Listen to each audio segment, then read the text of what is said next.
Cute, sexy, and fun. You're watching CSF Nation's own WMK TV, Channel 90.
just keeps getting better every day. There's no reason to feel afraid.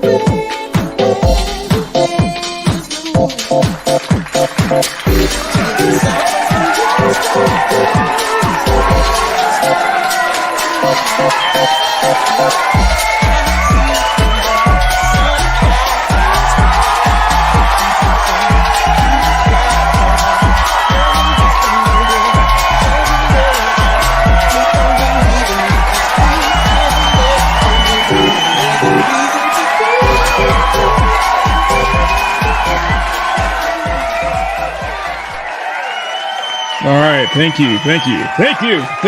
Far too kind. Thank you.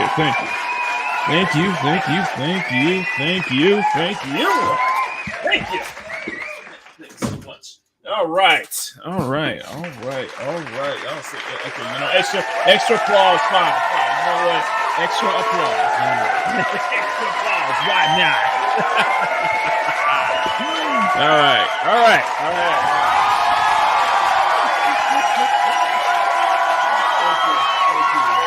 I got the greatest chat on YouTube here. Have the greatest chat on YouTube. So you guys are amazing. You guys are freaking amazing. Thank y'all. All right.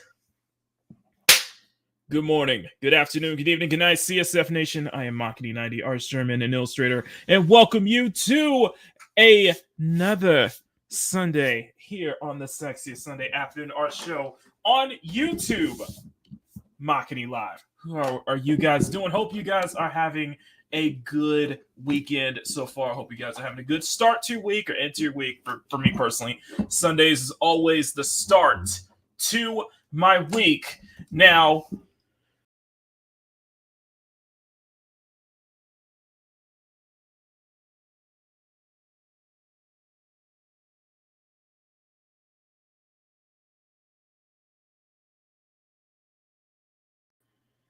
and I just R-wind myself on that one. So here comes the obligatory. Where is it? Whatever you say, boomer. Okay, boomer. Yeah, boomer. Whatever you say, boomer. Okay, boomer. Yeah, boomer. Whatever you say, boomer. Shut up, Power. Anyway, what is going on? When's the time? Anyway, hope you guys, I accidentally R-winded myself, my bad. Anyway, guys, we do have a lot to go over. We do have a packed show. So let's go ahead and bring up the main studio here. Now, I have reached out to Ma Bear, and she has not responded. So she might be running late. I haven't heard from her yet. We're still waiting, and she might be on the way to the studio. Just supposed to, set up here, but everybody backstage is waiting for her. So yeah, hopefully she'll show up soon, or hopefully get an answer or something. But yeah, she is not here at the moment. So all you have is just me. Hopefully for not the entire show. Anyway, let's get right into it. Before we get started on today's topics, and we got a lot of topics to go over, and of course, everybody voting in the chat, please. If you guys can cast your votes on what topics do you want to see first. We got to show off. We got some Halloween costumes to show off. So it is time for another segment of Rate the Halloween costumes for today, as I am going to get at all of the lovely, and I mean absolutely lovely, costumes for today's Ray Halloween costumes. We got 3 today. Don't care. We got three Halloween costumes today. Sean, 3 Halloween costumes today, punk. It's not like you don't care, because clearly you do. Okay. Anyway, let's go ahead and bring them up, and I'll show you guys. And what we'll do is I'll show you guys how each costume, the kind of comparisons to each costume in each costume in their kind of respected and kind of their respected counterparts here as well. And then I'll show you. Let me go ahead and bring up. We got 2 Bernies, and yeah. So let me see. We get some Bernies, and then of course the last, and certainly not the least. We're saving that one for last. We're saving that baby for last. So let's go ahead and open up the showing. The first costume we're showing off today. The first Halloween costume is showing off today because we got about 4 costumes we're going to be showing off today. Well, we got 3 plus the one that we're focusing on today. So let me go ahead and share the entire screen here. Get the audio up. So let me go what you guys think. And wrong screen, Makini. Wrong screen, sir. Wrong screen. Wrong screen, sir. Don't care on which subject you start is what I meant to say. Okay. What do you mean you don't care about the costumes? I was about to say, what do you mean you don't care about the costumes? Okay, guys. So you guys know how we did it, just like last week. Rate it on a scale of 1 to 10. I repeat, 1 to 10. So the first one that we got here is Kat, one of our producers here on Makini, of course, one of the producers here on Makini Live. This is her cosplay. She's going to be dressing up as Rena, Riot Kitty's favorite from Zenless Zone Zero. Rate that on a scale 1 to 10. As rate 1 to 10. Of course, with 0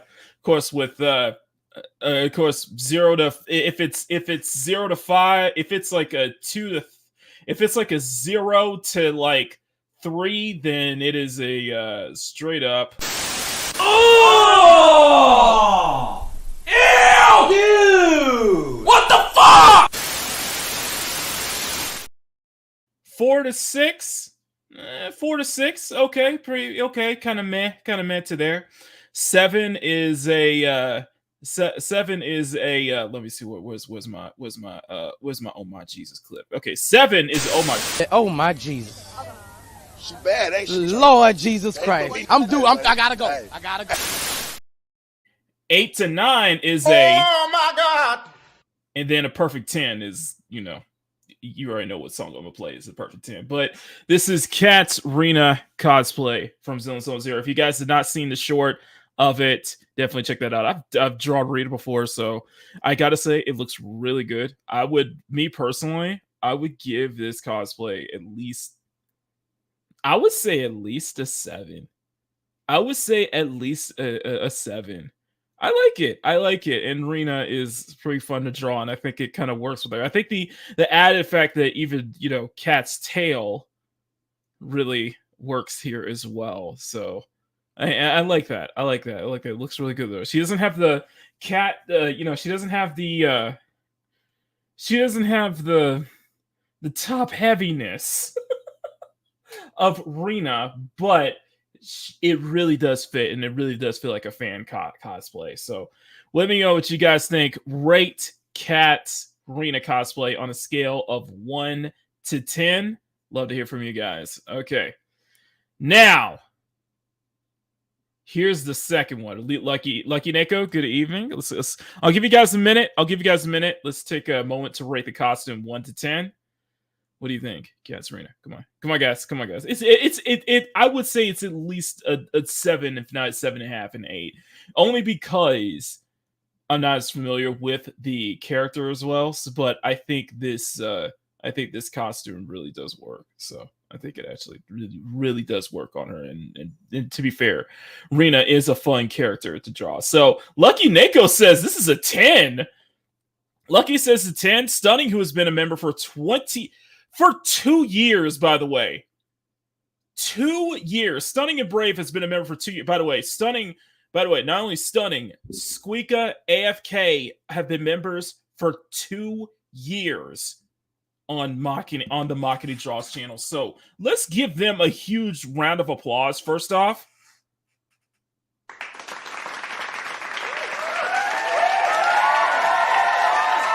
so Stunning, congratulations. Squeaka, AFK, if you guys are watching, congratulations on being members for over 2 years on the Makini Plus channel. I cannot thank you guys enough.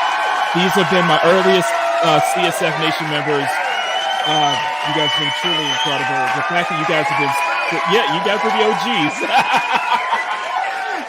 Y'all three are like the OGs. Y'all were the first to ever join the channel when I finally announced the memberships for the CSF Nation. So you guys are definitely the OGs. So thank you for thank you for that 2-year milestone. It's absolutely incredible. So Lucky says it's a perfect 10, and Stunning is giving it an 11 out of 10 for Rena's cosplay. So you know what that means. I gotta play the if it's a perfect 10, I gotta play the Let me suck them titties, baby. Oh, yeah. Let me suck them titties, baby. Let me suck them titties, baby. I'm home. Suck them titties on the west side. I'm bringing here so I can play it all at once. Best titties I ever had. Oh, all right. That is a perfect 11. So you guys, 11. Punk is giving it an 8.5. So that is oh my God. That is definitely an oh my God. Yeah, that is oh my gosh. This is absolutely great. Now, this is one you guys have been waiting for. I know a lot of people are waiting for. What is Squeaka gonna dress up as? What is Squeaka dressed up as? Well, if you guys did not see the short last week, Squeaka dressed herself up as the ever popular, and she is popular right now, Bernice, one of the new banner characters from Zenless Zone Zero. So this is 2 out of 3. So we already have 3 Zenless costumes for Halloween this year.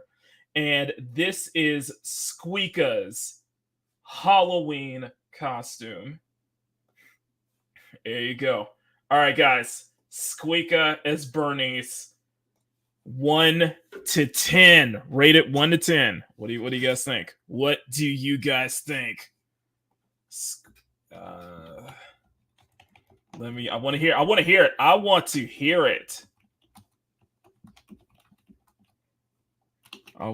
hear it, guys. I want to hear it. For me personally, this is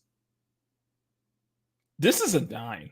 Like, this is like close, like it is inching close to that. Like, I'm like at like the 8.5, like close to that 9 right there. This is a 9 because I thought Squeaka is. I think we all feel that Squeaka is a bit of a firecracker. So her dressing up as Bernice, I think, really, really works here. So for me, I think it's a 9. I think it fits perfect for her, and I think especially having to work her long hair into pigtails, to the long pigtails behind her. I think this works for her. I think this is absolutely works. And by the way, Squeaka herself rated it a perfect 10 because this was her response right here. Go to the Discord. Makini, I love my Halloween costume. Absolutely loves it for her. That is a perfect 10. Punk says, let me double check. Punk said, let me go back to the comments here. So Punk is giving it a 7.5. So pretty good. Okay, not quite up there in him, but Keely is giving it a perfect 10. So that is another, I'll play it again if we give another 10. But let me know what you guys think. 1 to 10 on Squeaka's Bernice cosplay for Halloween. I think for me it's a 9. I think it is an absolute 9 because she really, really nails it. Plus the Bernice just looks absolutely cute. Absolutely cute in my opinion. But yeah, Keely, Punk is giving it a 7.5. Keely is giving it a perfect 10. Nako, stunning. Anybody else watching? What do you guys think? I mean, come on, it's Squeaka. Come It's Squeaka. So I think it's just that Squeaka in Halloween costume. That's already at least a couple of, I want to say at least an 8 or a 9 just on that alone. A solid grounded double out of 10. So roll double says Clarence. So I am a solid grounded rule double. I don't know what that's supposed to mean, but I'm gonna push that as a 10.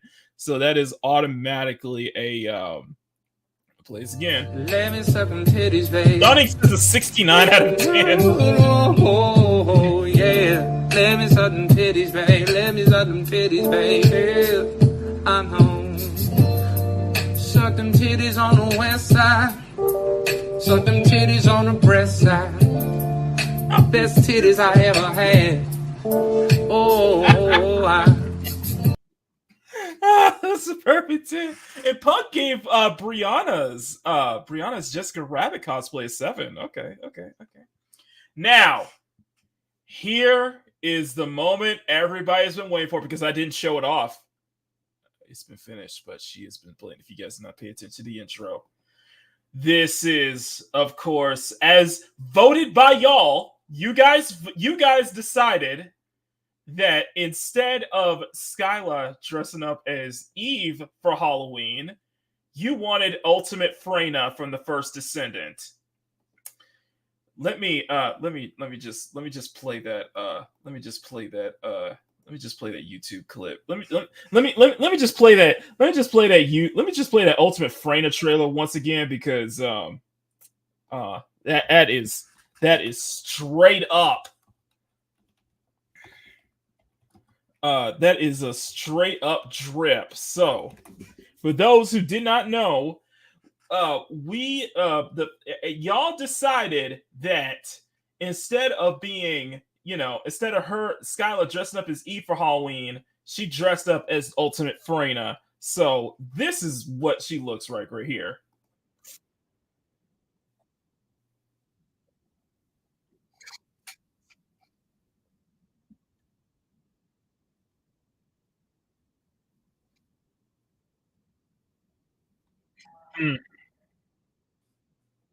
Okay. Are yours ready? This is Skyla's Ultimate Freyna cosplay. What do you guys think?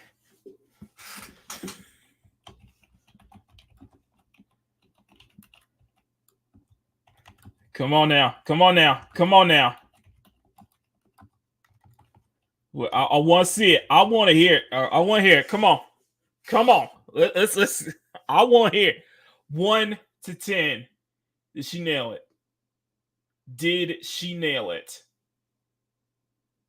What do you guys think? Let me know, y'all. What do you guys think of Skyla's Ultimate Freyna cosplay? Me personally, I think this is. You know what the funny thing is? I'm kind of right there with you, Punk. I would go at least. I would give it at least an extra point there. I would go 8.7 for me. That is a straight up. Oh my God! It is straight up. Oh my God, though, because this is a blast. This felt like a complete transformation for Skyla, though, and not gonna lie, she really nails it here. You give it a baseball ace sign. What, Clarence? You gotta be clarified with the ratings. Can you please? I don't know what you're talking about. Baseball ace sign. I don't know what that's supposed to mean. But be right back. Okay, I'm gonna go 8.5. I'm gonna go 8.5. I am going to go 8.5 for this one, and just because I think she really pulled it off. I think it also showed that Skyla kind of like being more in the background. It was hiding more. It had a lot to hide more than you realize. So more than what people realize. Plus, the outfit took about a week to render and see Slap FT and Peel. Okay, but I think a solid 8.5. I think a solid 8.5 out of 10. So that is definitely. Oh my God! Let me know what you guys think. So that is the Halloween costumes for this week. We got one more week, and that is the Halloween special, where it will be Kiki's turn. But we also have 3 more. We also have 2 more Halloween costumes to do. One for Arwen, one for Desiree, and then we got the big one for Kiki. So if you guys have any suggestions for Halloween costumes for this last week for Arwen and Desiree, go over to the Maktober costume talk section in the CSF Nation Discord and drop your suggestions for the last 2 girls that I'll show you guys here. So we are just absolutely just excited. I think this has been a very fun and successful Maktober, as now, all the girls are dressing up for Halloween, and it has been an absolute blast.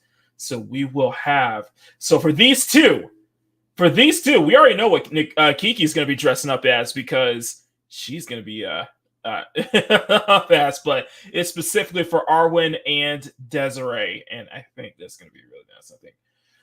And Grumpy was putting in, how about Arwen as Red Sonja? Red Monica from Battle Chasers. That wouldn't be a good idea. That would not be a bad idea. Desiree would be Saya of High School of the Dead. Good little shout out. Arwen. Kitty was suggesting Luca from Arwen, Vocaloid, from the Vocaloid camp. It's Hatsune Miku. And of course, if you guys don't know, Keely Chow gives. Ooh, wow! Keely gives a perfect 10 to Skyla's Ultimate Freyna cosplay. So that is I gotta play that one more time. That is another. Let me suck them titties, baby. Oh, yeah. You guys convinced me. You guys convinced me on that one. I'm home. Suck them titties on the... You guys really did convince me on that. So big thank you. Thank you all of y'all for that. I really appreciate that. Okay. Now that the Halloween costumes out of the way, we're going to start on Kiki's Nicole cosplay. She is going to be dressing up as Nicole from Zenless Zone Zero, and I'm still deciding if Kiki should be if Kiki should be wearing a wig, or if she should be dressing as full body and if she should be painting her her curls into a full painting her curls pink. Let me know what you guys think in the chat for Kiki. But yeah, it is very, very interesting. She's gonna be, I think it's gonna be a really good cosplay for Bubblegum. So, all right, now I missed my entrance. Squeak. Oh my goodness. Okay, Squeaka, you're here. Squeaka is here. I gotta show her one thing. Okay, so Squeaka, you got your costume from me got a 9 out of 10. You got a 9 out of 10 from me. Punk said, I think he said 8. No, he did say 8.5. I think he said 8.5 or so. I think. Let me go back. What was Punk? Punk was 10. Punk was a 7.5. Punk was a 7.5. Keely was a big perfect 10, and Stunning was a 69 out of 100. Of course, obviously, 69 out of 100. So yeah, they absolutely, most of the part, absolutely love it. 69 out of 10. But of course, this was Squeaka's Bernice cosplay for Halloween. Me personally, this is a 9. I know you gave it a perfect 10. That's how much you loved it. For those who are just joining in, I am still waiting up a response from still waiting a response from Mama Bear because we have not heard from her. I want to double check, make sure I sent the link and everything. We're still waiting for her to show up because I haven't heard from her. Yeah, we're still waiting. No, she might be out with Little Bear. So, but this is Bernice, of course, from Zillion Zone Zero. She's one of the new banner characters. And I thought that Squeaka, you're a bit more of a firecracker, so that's why. But as Bernice, you would be perfect. And yeah, this is very much Squeaka to a T right here. But no, this one was fun. This one was absolutely fun to do. So this was an absolute blast. And yeah, I think Squeaka really does capture that feeling right there too. So it's great. It's great. So all right, let's go ahead and get right into it, guys. Oh my god, that is some like meme worthiness right there. All right. Okay, so based on your votes, let's go through the votes here. Only 8%. Well, only 8%. Well, we're still covering anyway. So, we got a bunch of topics to go through. Let's get into it. Hopefully, Mom Bear shows up at some point. Sean, if you're watching, lurking, you're welcome. I'll happily send you a link as well. But looks like it's just me for now. So no worries. You got me for 3 hours. You got me for 3 hours. We can carry the show. That's what I do here on Makini in the morning anyway. So why not? All right, let me go ahead and set up my camera real quick. Let me go ahead and adjust my camera, and then we'll go ahead and get started on the topics for today. All right, move my camera over on this side, and then I'm going to share the screen here. All right. Like I said, Squeaka, you're a bit of a firecracker. Oh, and of course, I did not forget. I'll just go ahead and share this right now. Power, if you could, if my mods could drop this in the chat, please. Guess what's at the Etsy shop, baby? We got new stickers. Yes, brand new stickers of Saya's Jane Doe cosplay and Brianna's Jessica Rabbit cosplay, both in sticker form, both in standard and mirror editions. I will be shipping them out as soon as possible. Skyla's Freyna cosplay will be up on the shop this coming weekend. And if the sooner I can get the sooner that we can finish Kiki's Nicole cosplay, the sooner I will have the sticker or her stickers up on the shop before Halloween. That's our goal, is to try to get all 4 costumes up on the Etsy shop before Halloween. So we still got about a week left. So we still have about a full week. Yeah, we still have about a week and a half left. So let's get right into it. Let's not waste any time. Whatever we don't finish, we will definitely continue on Makini in the morning tomorrow. So yeah, the stickers are officially up. Link to my Etsy shop is in the description. If you guys want individual links to the Etsy shop, to the specific stickers, Power and my mods will be dropping those links as well. Thank you, mods. I really appreciate that. But yes, new stickers finally. 10 each. And I'll be shipping them out. Any orders you guys place today, because Punk placed his order already, I will be shipping them all out tomorrow. Any orders you guys place today, I will be shipping them out tomorrow. So, all right. Let's get right into it, ladies and gentlemen. Let's get right into it. I'm very excited about this, baby. I'm very excited. Very excited. Thank you guys so much. You guys are freaking amazing. Trying to make a robot on black during this. Nice. All right. Go ahead and I'm going to put this over here. And I'm going to put Nicole's cosplay over here because we got topics to cover today. And we got a lot of topics to cover today. First up, you guys voted you guys voted, and based on your polls, the first topic is Ubisoft on strike. All right. Ubisoft. Well, what has there not have been what more can we say about Ubisoft that hasn't been already said at this point? Well, listening while I do pause paper. Love you, Squeaka. Thank you. Okay, so Ubisoft. What more has been said on Ubisoft? They are having a wonderful year, aren't they? They're having a great year today. A great year this year. With the success of it.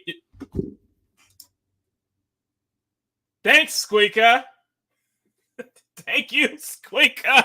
Just gave 5 CSF Nation memberships. Riot Kitty, Old School Gamer 72 Cutlass, Lady Aaron D, Tyrannus, Cygnus, and Big Raj are now official CSF Nation members. Squeaka, thank you so very much, you guys. I really appreciate that. Dear Squeaka, thank you. How dare you? I'm kidding. Squeaka, love you. Thank you so much. And welcome everyone to the new CSF Nation members. You guys Squeaka gets a Don DeMarco just for today. Don DeMarco. Squeaka gets a Don DeMarco, okay? Anyway. Thank you, everybody. Welcome to the CSF Nation, of course. Can we get a CSF Nation salute, please? Let's get the salute up, baby. I got new emojis to make. I got emojis to make and stuff like that. But yes, CSF Nation salute. Thank y'all so much. And while you stand up and salute, can y'all do me another little favor here? Psst. You see that like button right there? You see it? Jitter gets smacking. And do the same for the subscribe button as well. Thank you. Kiki, thank you so much. Smack that like button, make it jiggle, and smack that subscribe button, make it jiggle as well if you want to see more art content from me. Anyway, I got a bunch of stuff coming out this week, so get ready for it. Yeah, you better hit that subscribe. You see that. I see y'all over there hovering that subscribe button. Just give it a good smacking, okay? Smack that subscribe button, make it jiggle, okay? I'm just saying. Anyway. So let's go ahead and start. We're gonna do some thumbnails. First up, I'm going to be doing some thumbnails. Get some thumbnail sketches, and then what we're gonna do. Thumbnails. We're gonna do thumbnails first, and then we're gonna start, and then we'll do a rough sketch, base sketch. Meanwhile, we're talking about Ubisoft having a can you guys say? Can we say that Ubisoft is having a great year this year? I mean, with all of the hoopla surrounding Assassin's Creed Shadows and Yasuke and Star Wars Outlaws doing great. Oh, wait, what do you mean Star Wars Outlaws isn't doing great? Oh, and there's there's some stuff going on behind. Oh, there's stuff going on in each other. They work with Tencent and all that. No. There's another. Oh, I see now. Okay, this is coming from that Park Place. John F. Trent, give them a follow. 700 Ubisoft employees strike the company in response to the return office requirement belonging to an attempt to force resignations. This is not the only time we've heard about this. Power, who pointed this out in the chat in the pre-show, that Bandai Namco is doing the same thing with their employees. Basically, they're doing some layoffs as well, or they have to do some layoffs at this point. So this is coming from John Trent. Let's go ahead and read this out. Around 700 employees at its French studio, 700 employees at its French video game union syndicate, requiring employees to begin working at the office as opposed to working from home. Back in September, the French video game union Syndicat des Travailleurs du video. You know what? I ain't gonna speak it. I ain't good at speaking French, so you know what? You stupid. I know exactly. Thank you. Anyway, back in September, the French video game union, called for Ubisoft employees to strike on October 15th, 16th, and 17th after the company demanded employees to begin working in the company office for 3 days per week as for all employees. The union shared that it believes Ubisoft made this move given it knows the consequences to its decisions, and the decision will be the loss of our colleagues' jobs. The disorganization of many of the drastic what am I supposed to say? Psychosocial risk. You stupid. Yeah, I know. Psychosocial risk for those who remain. Essentially, people have been working. It's been a thing since the pandemic and since the coup and everything, since the lockdowns were in place back in 2020. A lot of companies did allow working from home. And since then, a lot of people still do work from home even after the lockdowns were lifted and the coup and everything was safe to go back to work and such like that. Of course, I got my family. They have been working from home since the lockdowns, and they usually go in at like once a week. But a lot more people, and you know what? And I'm not trying to like knock anybody who does have to work from home or so, because they do.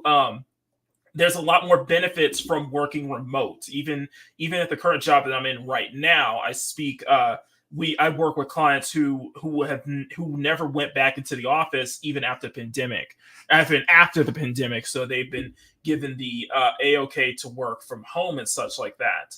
Now, of course, that's definitely much. Of course, a lot of people have been very much used to working from home, but not. But so having to basically, Ubisoft tell them that that this doesn't. You gotta get back into the office. Partially because, well, let's be here. They probably have some real estate. They probably rented out office buildings and such like that, and they well, the lease might be up or something like that. And those renting out a full office space, office buildings like that is pretty expensive. So, I wouldn't.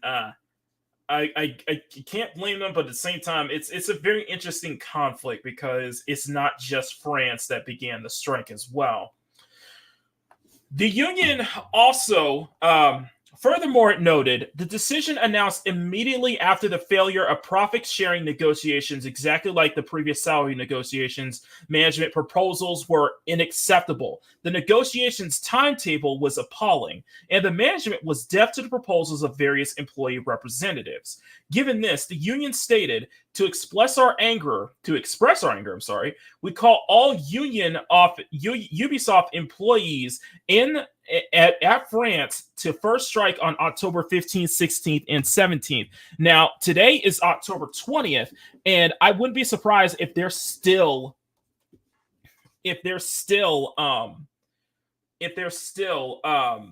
striking right now. Second, also shares demands. First, it wants a formal agreement on remote work with a due process of real negotiation between management and unions, not an arbitrary decision that takes several months in advance. One that guarantees each person can freely choose its number of remote days and when they are in the week, as well as being counted by the month, not by the week. I don't think that's going to work. I honestly don't think that's going to work. Just having that free option to, pick how many days you want to come into the office during each week. And, because people are going to take advantage of that. Just like nobody wants to come back to the office. They want to just stay remote the entire week. I don't think Ubisoft is going to negotiate on that. It's like, you got to be at least you got to be in the office at least 3 days, out of the week, 2 to 3 days out of the week. You can't just, just be completely at home. And I can understand the concerns, especially from both sides of the aisle. I can actually understand that. It's just, I don't think Ubisoft will budge on that as well, since they are definitely losing money right now. And I'm actually digging this pose here for Kiki's Nicole cosplay. I might switch the bag out. What I might do is I might have her handbag behind her and keep and still hold her skateboard or something like that. We might work with that. We'll see. We shall see. But I do like this one. I do like it. So we might go. We end up going with this one here. Okay. Second, the union demands an immediate increase in all salaries to compensate for the drop in our living standards in recent years. The restoration for profit sharing is at 60% objective, and the end of the gender pay gap and a higher increase in low salaries. Okay, so this is where that's not going to budge, because we're gonna have discerning opinions on this, but I don't believe the gender pay gap. The no offense, I'm gonna get lambasted for this, but I don't follow the whole gender wage gap itch, because it comes down to jobs. Because one, it comes down to jobs, and two, it comes down to some interest in those kind of jobs, working in those kind of fields and such like that. So yeah, I'm sorry, they're probably not going to budge on the whole. They may be able to budge on a gender pay gap thing, but I just don't believe it.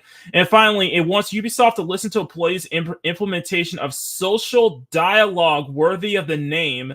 Management seems to confuse monologue with dialogue. Okay, what do they mean by social dialogue? I'm curious about that. I am pretty curious about that. What do they mean when they say social dialogue? Like, what? You what? Okay, let me know in the chat. What do you guys think when they say social dialogue? Let me know. I want to hear about this. That is a very interesting. That is a very, very interesting thing to word it. But considering Ubisoft in their ideological tendencies, it's not this whole thing with social dialogue, especially with their employees and especially the French offices and such like that. And by the way, Ubisoft also has offices in San Francisco as well, where I work at. Actually, it's not real talk. It's actually not. Ubisoft's offices are not too far from where I work at. It's actually I would say it is in walking distance. It's like near. It's like near Oracle Park, where the Giants play. Oracle Park, if I'm correct. I've walked past their offices multiple times. Reportedly, 700 employees did go on strike in France, according to Le Monde. The outlet noted AFP saw around 50 people in a picket line on the Montpellier and more than 100 in Paris. Ubisoft offices Annecy and Lyon also affected. The STJV union said more than 700 were taking part.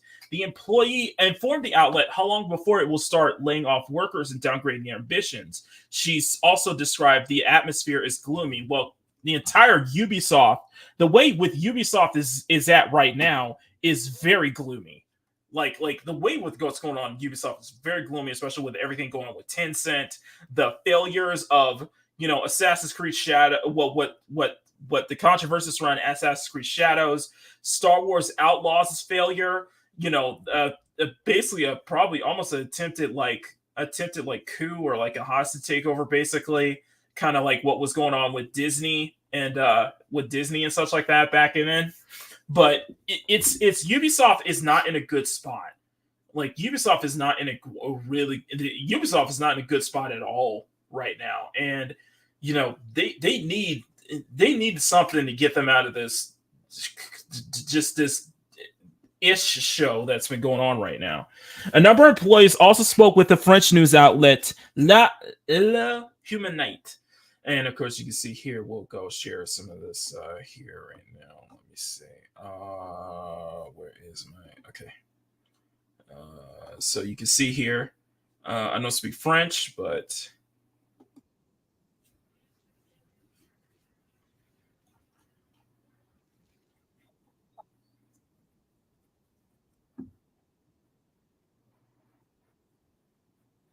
So this is Ubisoft right now, guys. Oh, sorry. Obligatoire. Et en fait, moi, tout de suite, j'ai des collègues qui sont venus me demander, mais bon, ok, quand est-ce qu'on fait grève? Aujourd'hui, en fait, on a plus de 90% des salariés qui ont recours au télétravail d'une modalité ou d'une autre. Et en fait, ce retour au télétravail, bah, c'est un retour sur une forme d'acquis social. Alors certes, on ne s'est pas battu pour ça, l'épidémie l'a fait pour nous, mais finalement, c'est quand même quelque chose qui profite aux salariés. C'est-à-dire qu'aujourd'hui, on a, nous, des collègues qui ont déménagé à l'autre bout de la France, qui habitent à Montpellier, dans les Ardennes, ou enfin, je ne sais pas trop quoi. Et en fait, ce retour-là, ça va les forcer à prendre le train tous les jours. Et il n'y a aucune raison pour ça. En fait. C'est-à-dire que la direction, quand elle nous annonce le retour au télétravail, elle nous fournit. And that's some of the there's a full video in there. Link to that Park Place. I will if you guys want to kind of go further into, I will put a link. Let me go ahead and just put a quick link. This is a link to that Park Place. If you guys want to go further into, especially if you guys want to watch the video in full, we'll put it right down there. So here you go. All right. Now, link to that Park Place down in the description. According to the union, the strike spread outside France, according to Italy as well. It's posted on X. Yes, so this was another thing. So the strike, Ubisoft strike, expanded into Italy too. Go ahead and bring this up.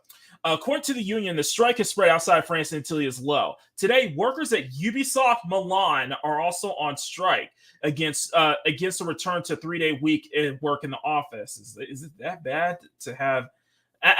Let me ask you guys this: is it that bad to have like a 3?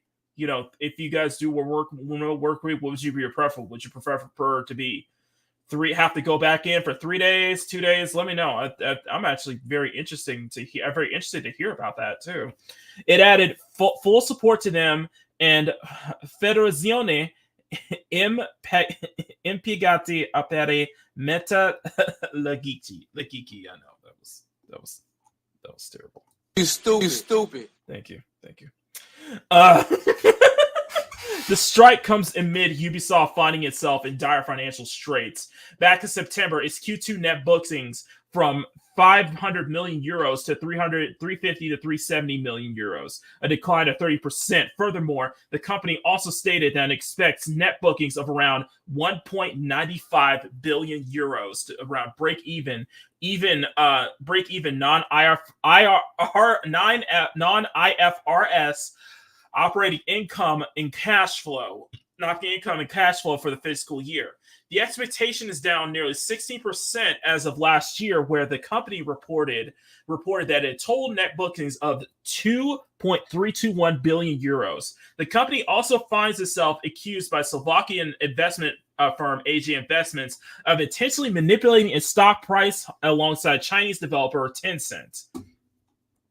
And Tencent owns a large share of Ubisoft, by the way. In an open letter in September, we believe that the Guillermo family and Tencent are discounting potential value of Ubisoft in order to buy more shares at lower valuation and eventually take control of the company at a heavy discounted valuation. We offer great work that has been done by the Guillermos over the decades in Ubisoft, but now's the time to move on and restart the business with a new shareholder approach and a new management CEO. That they stare. This is the head of AJ Investments. Furthermore, it even pointed out that Ubisoft is delaying titles as being a part of this strategy. In a recent view of certain titles that are currently undergoing amongst investors and is beneficial for Tencent and the Guillermo family in order to acquire most shares at even discounted, and Tencent to acquire more shares at an even discounted valuation, as Ubisoft is currently trading close to 15 euros per share, the lowest point since 2015, giving Ubisoft a valuation less than 2 billion euros.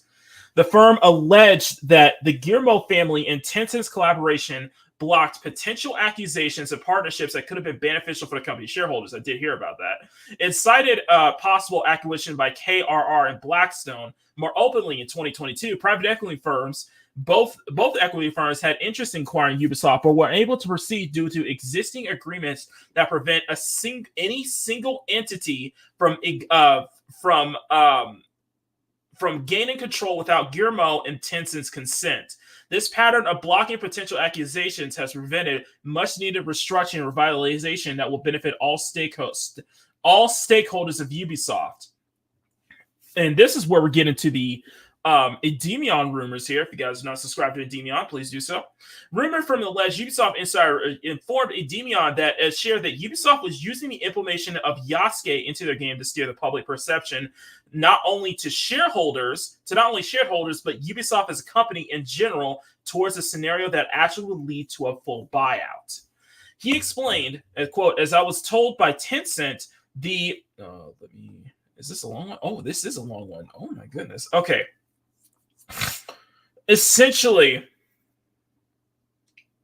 the Guillermo family is basically trying to seize full control of Ubisoft and such like that, and maybe give more shares to Tencent and such like that by driving the price downwards and driving its value downwards so that it could be able to afford more shares and such like that. But with everything considering the Ubisoft strikes, this is not a good look for Ubisoft. Everybody has been covering this for the past couple of months at this point, what's been going on and what the whole entire drama of Ubisoft. Keep in mind, Assassin's Creed Shadows has been rumored to be pushed back all the way to February of next year. Valentine's Day, of course, Black History Month, which says, I've already said my piece on that. It is a very interesting situation that they are in. And ultimately, me personally, I don't know, giving the Guillermo brothers, giving Ubisoft to Tencent would be a good idea. But at the same time, at the current state it's in, it's not a good idea either. So it seems like Ubisoft is clearly stuck between a rock and a hard place. And it will be interesting in the coming months, especially with Assassin's Creed Shadows looming, how it's going to turn out even more so. Also, keep in mind that, the multiplayer shooter X Defiant is not doing well right now. And they're projecting that X Defiant may shut down sooner than we think if they cannot get their act together by this next quarter or so. You talk about games that have a potential roadmap and everything. This ain't it. This X Defiant is not doing incredibly well. Star Wars Outlaws was a flop. Prince of Persia: Lost Crown didn't do so well. We might see the same thing with Assassin's Creed Shadows, despite the fact that the company is currently focused on executing a strategy centering on open world ventures and games as a service native experience. I think the whole Ubisoft has really been falling on the games as a service narrative, especially with their single player titles over the past couple of years. And in my humble opinion, it doesn't work. I think it fails. I think it is absolute failure. So we'll see. We shall see with that. But what do you guys make of Ubisoft and their what do you guys make of Ubisoft and their financial situation, especially with the strikes going on? Do you let me ask you this? Let me point you guys in this question. Are you guys with Ubisoft being bought up by Tencent? Being bought up by Tencent and are being controlled by Tencent? Are you with the strikers? Let me know in the comments. Speaking of which, let's go ahead and just take a quick look at the chat, and let's see what you guys have to say on this topic. This is a very, very interesting topic, to say the least, especially with we've been covering Ubisoft for a while now. Okay, let's go. It's been 4 years. They still haven't returned. It's been 4 years. They still haven't returned to office. No wonder they fail. No hands on the communication to offer the hash out things. I agree. Never heard of Ubisoft, but believe you start before you start talking about it, right? No human interaction. So, I blame the inner city public education system for Makini bad reading. Shut up, Clarence. The remote works when you don't need a team for hands-on. I agree, but Ubisoft with their developers, they do need a team and such like that. But creative people need that water cooler talk to boost the creativity. I agree. What's the difference between striking and creating is when you have half the create that isn't that good. I agree. Cisco also a fresh title from somewhere else. I wonder what true productivity of these game devs when they're remote. That's a good question. That probably skews some of the issues that you may see with, we saw all those issues with the like Assassin's Creed Outlaws, right? Well, with the whole thing with Star Wars Outlaws. What is the Assassin's Creed Outlaws? My apologies. No, Star Wars Outlaws. We saw that whole hoopla and everything with Star Wars Outlaws, and I wouldn't be surprised if that was the case where people worked that was like half the team worked in studio, half the team was working at home, and the communication just did not fare well. And I mean, of course, that explains with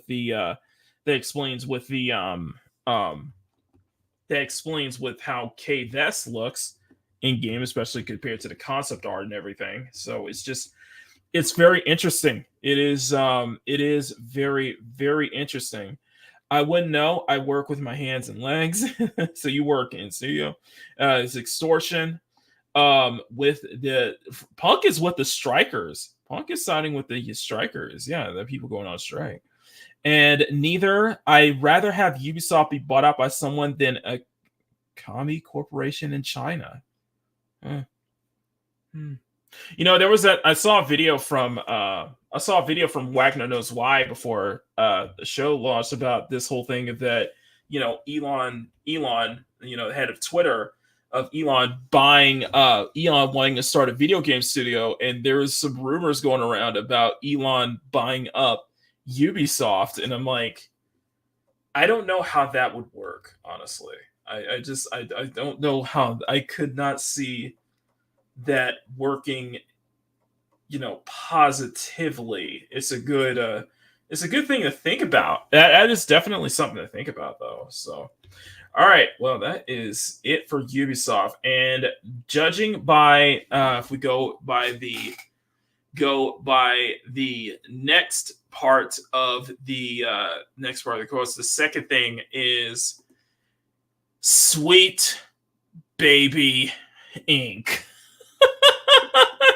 You guys know SBI. You guys know SBI. You guys know that SBI. This particular SBI right here. If you're a creative working in AAA, which I did for many years, put this stuff up to your higher ups. And if they don't see the value in what you're asking for when you ask for consultants, when you ask for research, go have a coffee with your marketing team and just terrify them with the possibility of what's going to happen if they don't give you what you want. So, after, Kim Belair's speech at the XOXO festival 2 weeks ago, and also coming out that also rumors circulating that Kim Belair hates white people, which, let's be honest here, are you guys actually surprised by that? Are you guys actually surprised by that? I think it was blatantly obvious. The fact that she named one of her pets a racial slur, basically, for white people is just absolutely just it's chef's kiss. It's just absolute just hilarity. And SBI, she was lamenting about the fact that, she didn't want to be noticed by the gamers. She didn't want the gamers to recognize what is going on behind the scenes, but she wants people in the gaming industry to acknowledge her. Sounds like some really narcissistic tendency. It sounds like she has some really Nar16, like Kim Belair's a weirdo. Let's just be honest here. Kim is a weirdo. Sean, good to see you. If you want a link, let me know, man, because for some reason I have sent the link to Mama Bear and I have not heard from her yet. So let me know if you want to hop on. You know, if you want to hop on. But it's Jesus Christ. I'm in the city. All right. Yeah. For some reason we haven't heard from. I'm still waiting for a response from Mom Bear because she hadn't said anything, and I'm just we're a little worried because it's like, okay, you do it. normally we have. Yeah, I hope she's okay. Exactly. But SBI has not had a good year as well as after being exposed for the pretty much the clowns that they are. So to the whole thing, you don't believe that our Kotaku article of saying that they don't do what everybody thinks they do. No, they actually do, and they've been really hit with failure after failure this year, and we got 2 large failures in the works here. This is also coming from that Park Place. Sweet Baby Inc.'s newest title, Unknown 9 Awakening, which was released last week, had zero fare, zero support. Nobody knew what this game was. It can only get 169 concurrent players. Its Steam player count was worse than Concord. Oh my god! Oh, my leg! My leg! My leg! Oh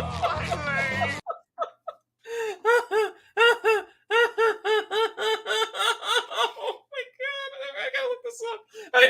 This can't be real. But the the thing is, like, Hypnotic made a good point. It's like people are coming to like Hypnotic stream and just like the Steam player counts don't matter. Are you sure about that? Are you sure about that? Let's look at the current player count right now. You talk about that PS3 title. Let's look at that. Hold on. Okay. Let's see the current players right now. So it's got 189 players right now, 230 in its 24-hour peak, and 285 in its all-time peak. Okay, what was the numbers for Concord? Okay, let's go back to Concord. All right, let's see. Zero. What was its? I know it's zero peak. So it had 697 players during its all-time peak. And Unknown 9 Awakening could not get even half of that in its all-time peak. Oh, my leg! My leg!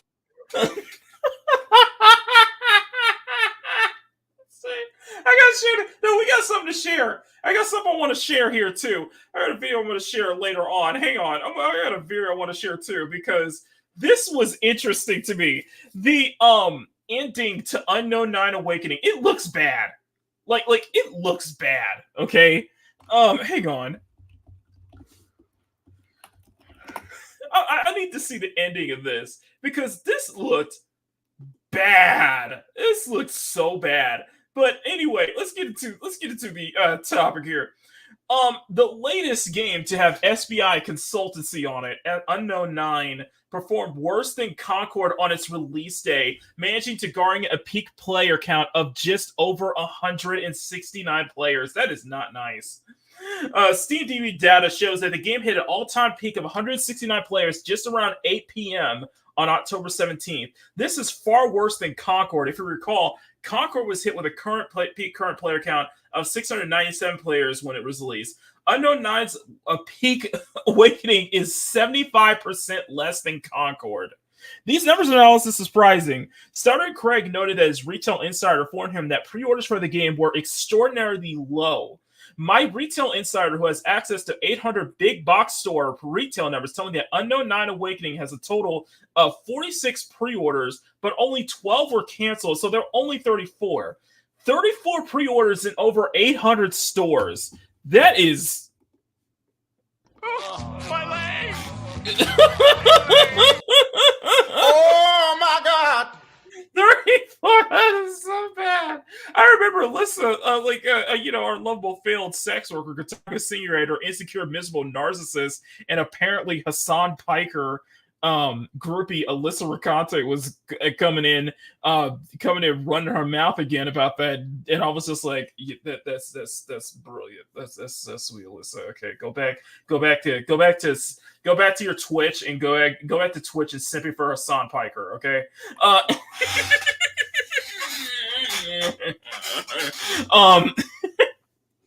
Not only are gamers not playing the game, but those who did are not impressed at all. The game has mostly negative reviews on Steam. In fact, if I'm correct, IGN gave this game a 5 out of 10.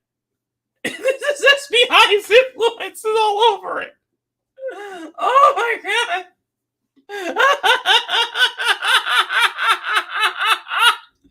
Maybe it's already check working.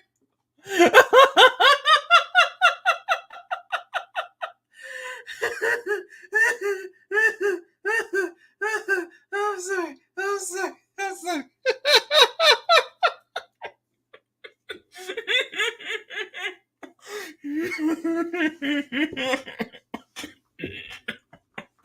Hounds on Steam wrote, I didn't even know this was a game, and honestly, I should have stayed that way. The faces are clunky. The enemies just stiff up like all figurines when defeated.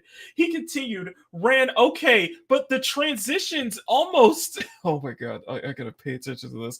But the transitions of the game almost blew itself up. Honestly, it feels like the game feels and looks like it's mid-development with no polish and sort of cooked for at least another year. It should have been cooking for at least another year to save your money. This sucks. GIF also wrote, wow, just wow. I got this game for free with my AMD GPUs. Okay, by the way, they had to give this game out for free. If you got the newest AMD graphics card, they were giving this game out for free. And that's brilliant. They couldn't even give it out for free if people want their money back. Those were getting a new AMD graphics card.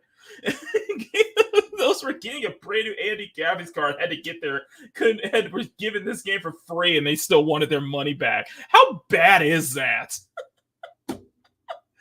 Oh my God. In the game, the combat feels like from a 2005, as well as the lack of facial expressions. The eyes just stare straight ahead, and it's quite disturbing. He added, the combat is woeful. Just dodge and hit. Stealth works best, but it rarely stays that way. It's just disturbing.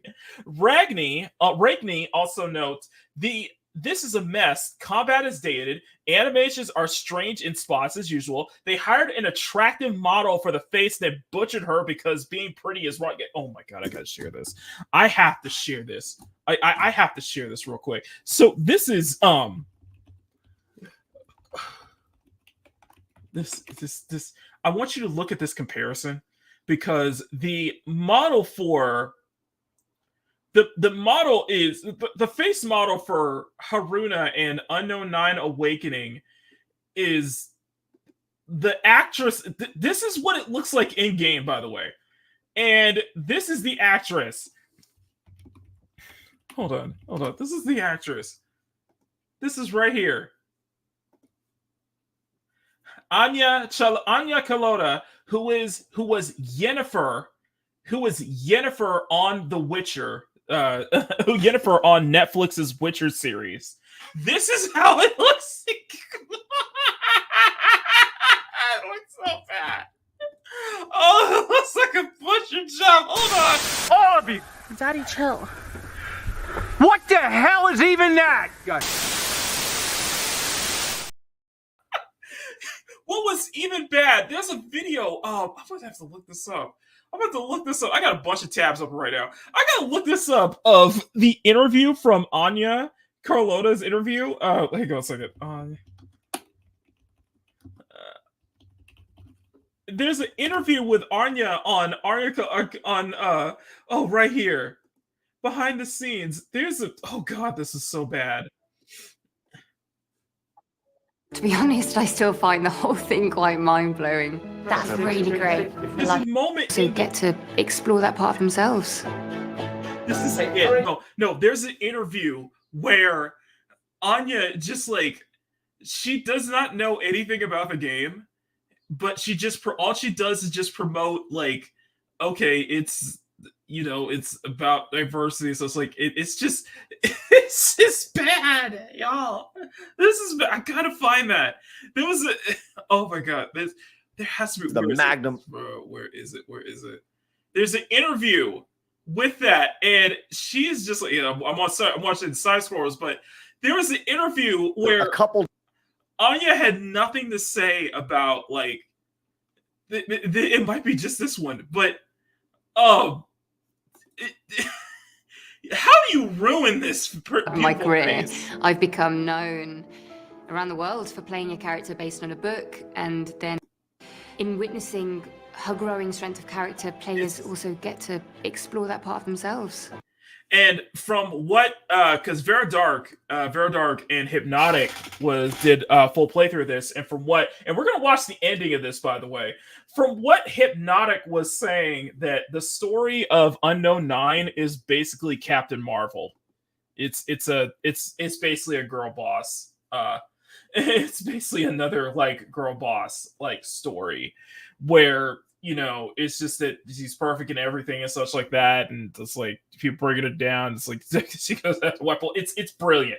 It's freaking brilliant, and it's just absolute disaster. And this game was a disaster. Oh my goodness. The game was confirmed to have worked with SBI during the Shorty Awards. An entry for the game listed SBI co-founders David Bedard and Kim Belair in the game's credits. David Bedard is branded as the content manager at Reflector Entertainment, and Bandai Namco is the publisher. There you go, Power. There you go, it's about Power. While Belair is the story architect for the game, and both of them are at Sweet Baby Inc. Bedard's LinkedIn page also confirmed that he worked for the game developer Reflector Entertainment as brand content manager from 2018 to March 2019. Unknown 9 Awakening joins the ever-growing list of games that were commercial failures after SBI's touch handiwork with them. With, of course, Sushi Squad. We got another game as well. Flintlock, Shadows of the Gambit, Capes. So many games, man. But did you guys? And here's the thing. Here's the thing with Unknown 9. They were planned to like have like this full-on like universe, like this transmedia project with like movies, comics, a full entire like MCU like universe with this game. That ain't gonna happen. There is no way that's gonna happen with how bad of a title, how bad this game effed up. And before we move on, we got to show the ending here. This is the final boss and ending of the game. Look at it. This looks like a PS3 title, y'all. This looks like a PS3 title.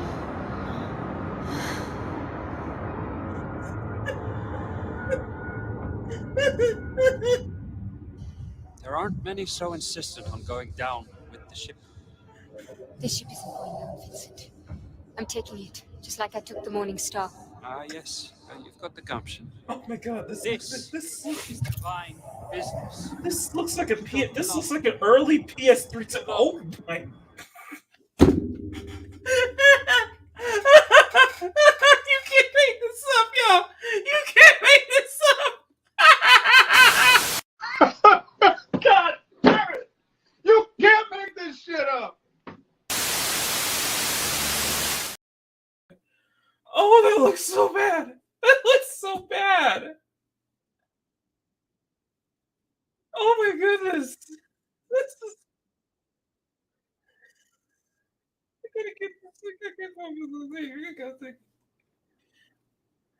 It doesn't even look good at the. Oh my goodness, she has like those dead eyes on her too. What? Yeah, this looks like a early PS3, like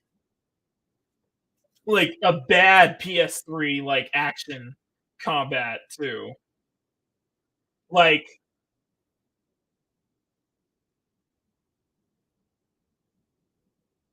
yeah, that is. It feels like nothing is connecting either. And let's be honest here, the voice acting is not that good either.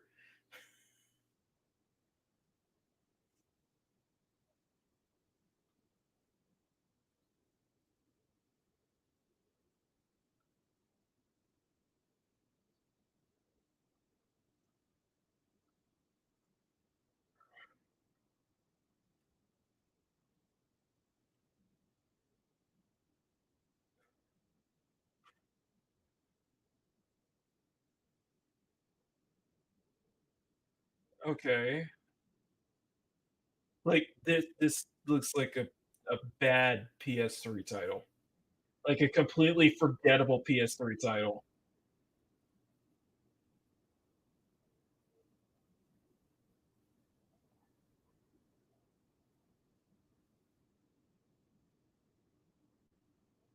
Like this.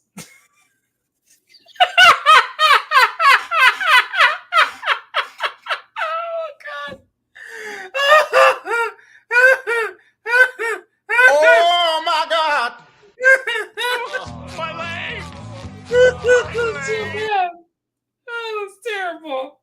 They're trying to market this thing here. Oh my goodness, this looks bad. Let's get to the full ending here. We got. It's Sean, we got your favorite. We got your favorite right here. This is the ending here. We got what the Del Walker. What the Del Walker.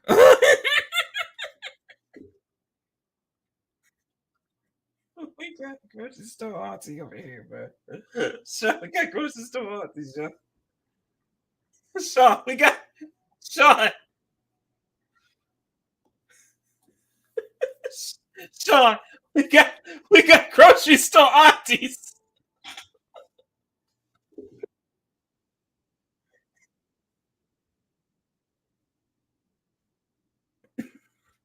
I'm just kidding. This, I see it. This piece of shit. Oh!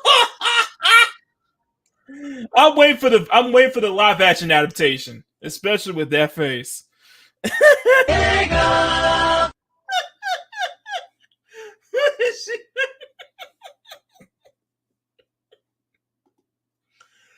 looks bad. That looks bad, y'all. Like that. That looks bad. That ain't gonna do well. That ain't gonna do well. And I'm gonna be surprised if Reflect Entertainment. I ain't gonna be surprised if Bandai Namco just pulls the plug on this, because this ain't the only failure though. This is not the only failure, because another in the wake of the absolute disaster that was Unknown Nine Awakening, we got another SBI influenced disaster. This is from that Park Place. Tales of Kenzera Zhao's developer, Surgeon Studios, lays off the entire team. This entire team is laid off, and the entire in the game division is put on hiatus after they were claiming that the sales were fine.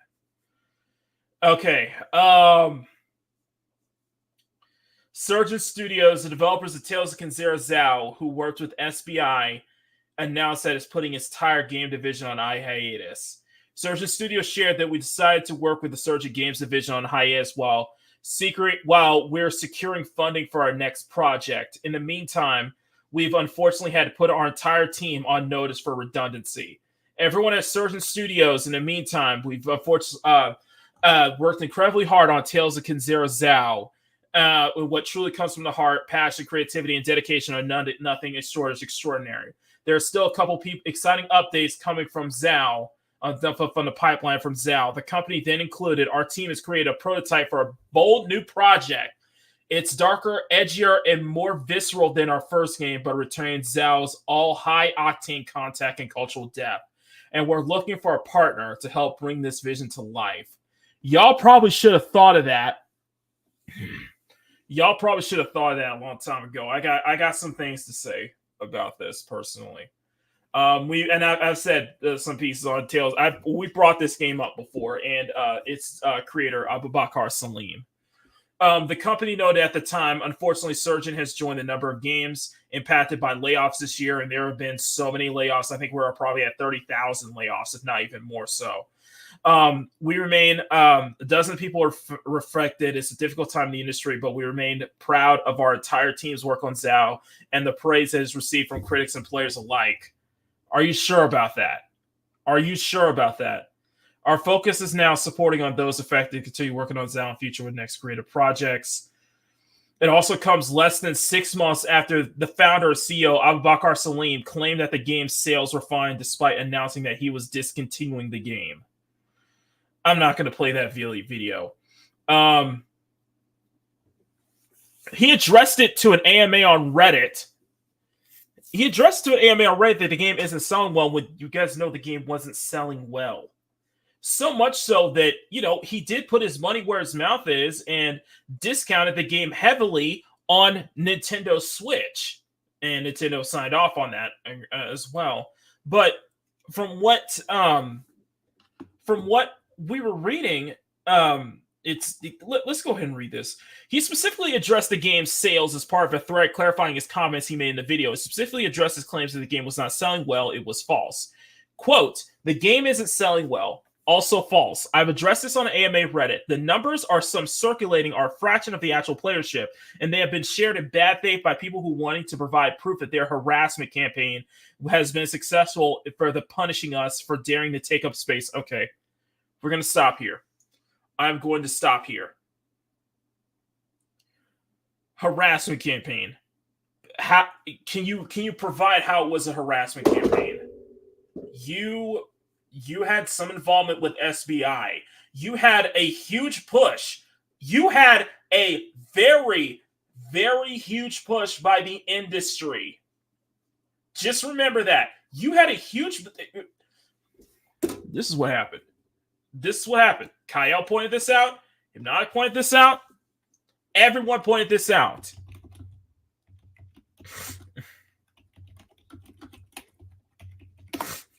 Abubakar Salim went in entire spiel, and it was a disaster. And by the way, last year's Game Awards was disastrous. I'm only going to play a little bit of here.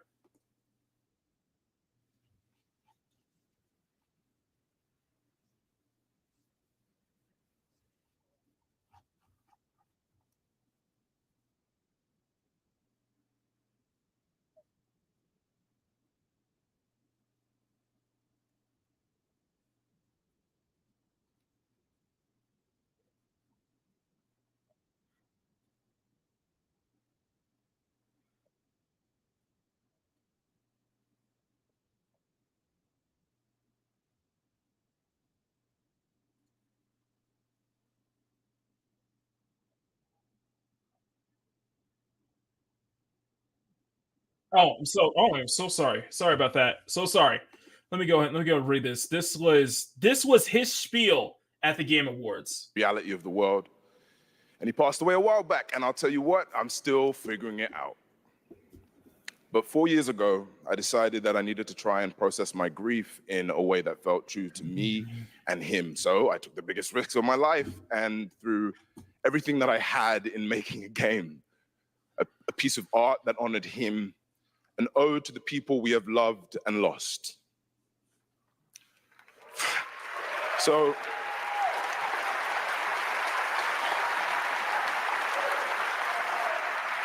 the reason I'm here tonight is because with the love and support of a lot of people here, I'm going to take another big risk and I'm going to show you what we've been building.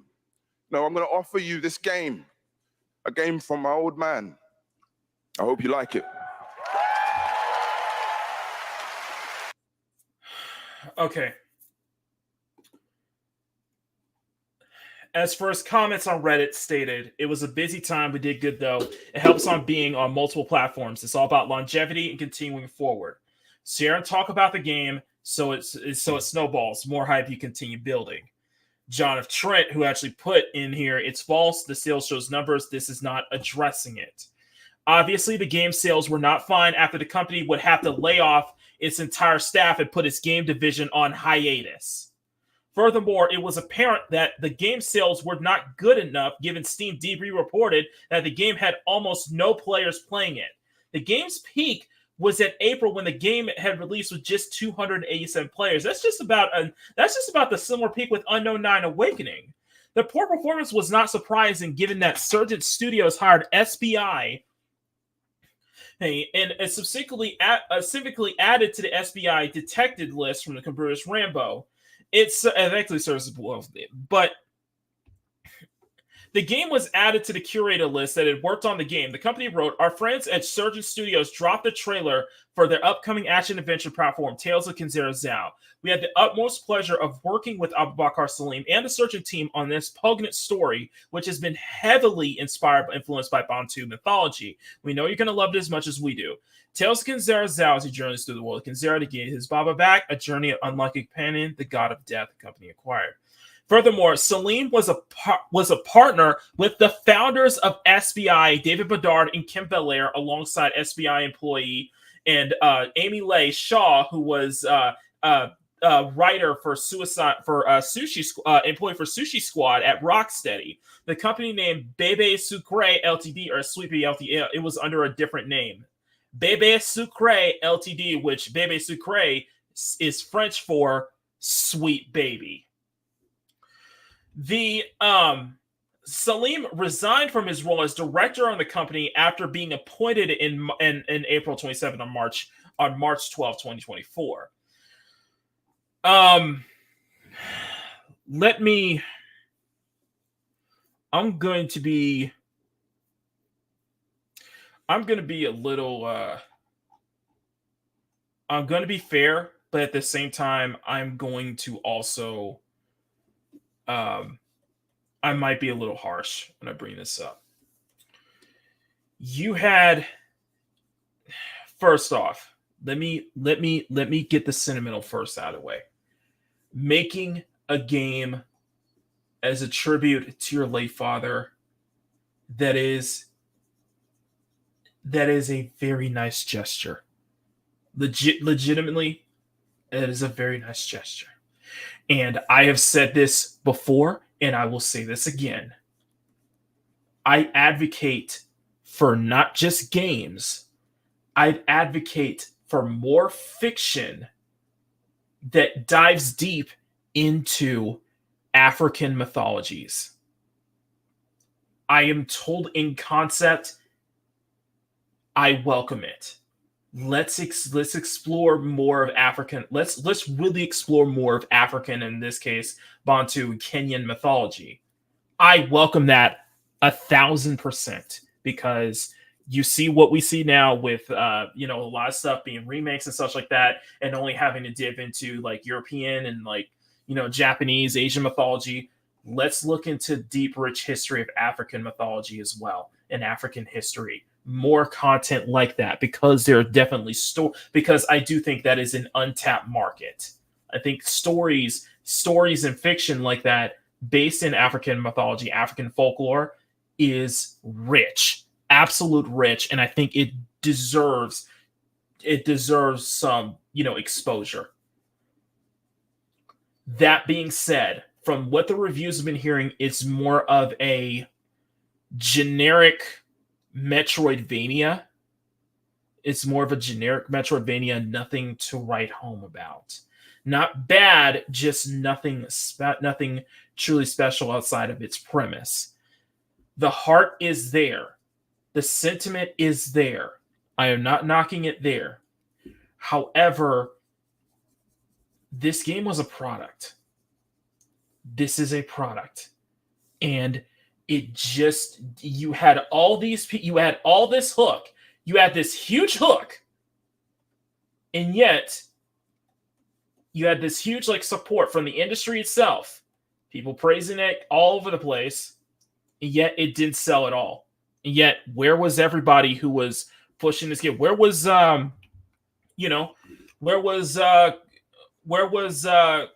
Adams? Where was all those people who were attacking us for not being able to support this game and forcing us to order us to actually buy this game and support it? It's like, okay, where were you guys? Where were you guys to support it? Where were you guys? Y'all want to talk about this whole thing up? Where were y'all? And after this, and the thing that kind of irked, and the thing that where I think this is where heavy criticism goes into, is Abu Bakr Salim's response to all of this, saying that one, the game sold well, but two, blaming all of this, the failures as such, on racism. No. I'm sorry. This is where my sentiment, this is where my sympathy is gone. You got to take accountability that the game just was not what people were interested in. Your background with SBI is also what hurt as well. Considering everything that's been going on this past year, as everything that's going on this past year with all the SBI hoopla. You guys, I'm sorry, but y'all should have read the room. Y'all should understand, hey, maybe distance yourself from there and stand it on its own merits. And it didn't stand strong on its own merits. And it's a shame because, I want to see stuff like this get explored further, especially in gaming and such like that. And that's a shame. But, you've been playing the victim all this time, not taking some form of accountability whatsoever. I'm trying to be fair about this, but at this point, the game you have to open up, and that the game just did not hold people's interest. No matter how much the push it was, the game just simply did not hold people's interest. It just didn't. And is it the shame that you had to lay off your entire staff? Or yes. Despite all of that, yes, it sucks that your entire staff had to be laid off, and you had another project in the works that was supposed to be darker and more grittier than what y'all were putting in Zao. But is it going to have that kind of funding? Is it going to have that kind of funding, especially with the failure of this game and your affiliation with SBI? I'm sorry, it's just not. This is just another Tales Against Zero Zao. It's there with Unknown Nines. It's there with the Flintlocks. It's there with the Capes. It's there with the Crusaders. A lot of the other games that had a lot of the SBI involvement. It's just the kiss of death at this point. It's the touch of death. No offense, but you aligned yourself with a company that just has had a bad track record, has had a notorious track record, and is causing all this controversy. And it's insane how a lot of people were trying to defend this and trying to tell people, calling everybody bigots and such like that. It's like, did you guys actually buy the game? Did you guys actually support the game? Did you? As far as Metroidvania goes, from what I've seen, it's just the art style didn't hook me. The art style didn't hook me. The premise I like and everything is just the art style just didn't hook me. And it just, as a Metroidvania, it just does not. It just doesn't interest. It probably didn't interest even especially in a crowded, especially with Metroidvanias being a crowded space as it is. I'm sorry. I'm sorry to tell you. I'm sorry to tell you that, man. But the game was a failure, and it sucks that you had to. It sucks that you had to lay off your entire staff for that. But you got to take some accountability. You got to take some fact that you maybe you have to look at who you're affiliated with. Look at the teams you're affiliated with. Look at that. Just like, I understand you're a nice guy and all that. It's just, and this is a nice gesture, but your gesture is a product. It's still a product at the end of the day. And that's something that can't be taken away from. And that's something that has to factor in. You can make up the spiel that the game sold well and such like that, but it didn't. It just didn't. And you're lying to yourself thinking that it did. I'm sorry. I know I'm a little more trying to be a little more fair and trying to be, a little bit sympathetic to this, but it's just, this is the what we've seen in this industry. It's a cutthroat industry. If you really think about it, the video game industry is a cutthroat, man. It's a cutthroat industry, especially with all these layoffs and stuff. It's like, dude, this stuff is going to sell. You got to hook. You got to give us a stronger hook. You got to give us a solid product. And you just can't coast so heavily on, and for you as a small independent studio, you can't coast so heavily so much on just having an okay product anymore.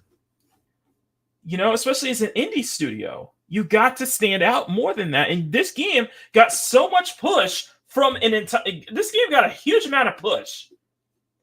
And I mean a huge amount of push. It's what we shown at the Game Awards last year. And I'm going to be honest with you. I did find that his speech at the Game Awards, I did find that a little bit emotionally manipulative. I'm going to get dislikes for saying that, but I did find it kind of emotionally manipulative. Like, I understand the gesture. I understand the sentiment. I understand wanting to make that to honor your father. No, nothing wrong. There's nothing wrong with that at all, but it's still a game. That's not a hook. It's just not strong enough of a hook. Especially as a product, Do you guys agree? Do you guys disagree? Let me know in the comments. Let's have a discussion about this in the comments. Am I out of line for saying that? Am I out of line for what I've been saying? What I'm trying to say? What I'm trying to understand here? Because I'm trying to be sympathetic about this. But to be honest, the game was kind of doomed. Not gonna lie, the game was kind of doomed from the start. Let me know. Let me know. Let's have a discussion about this. I really want to hear this from you guys about this, because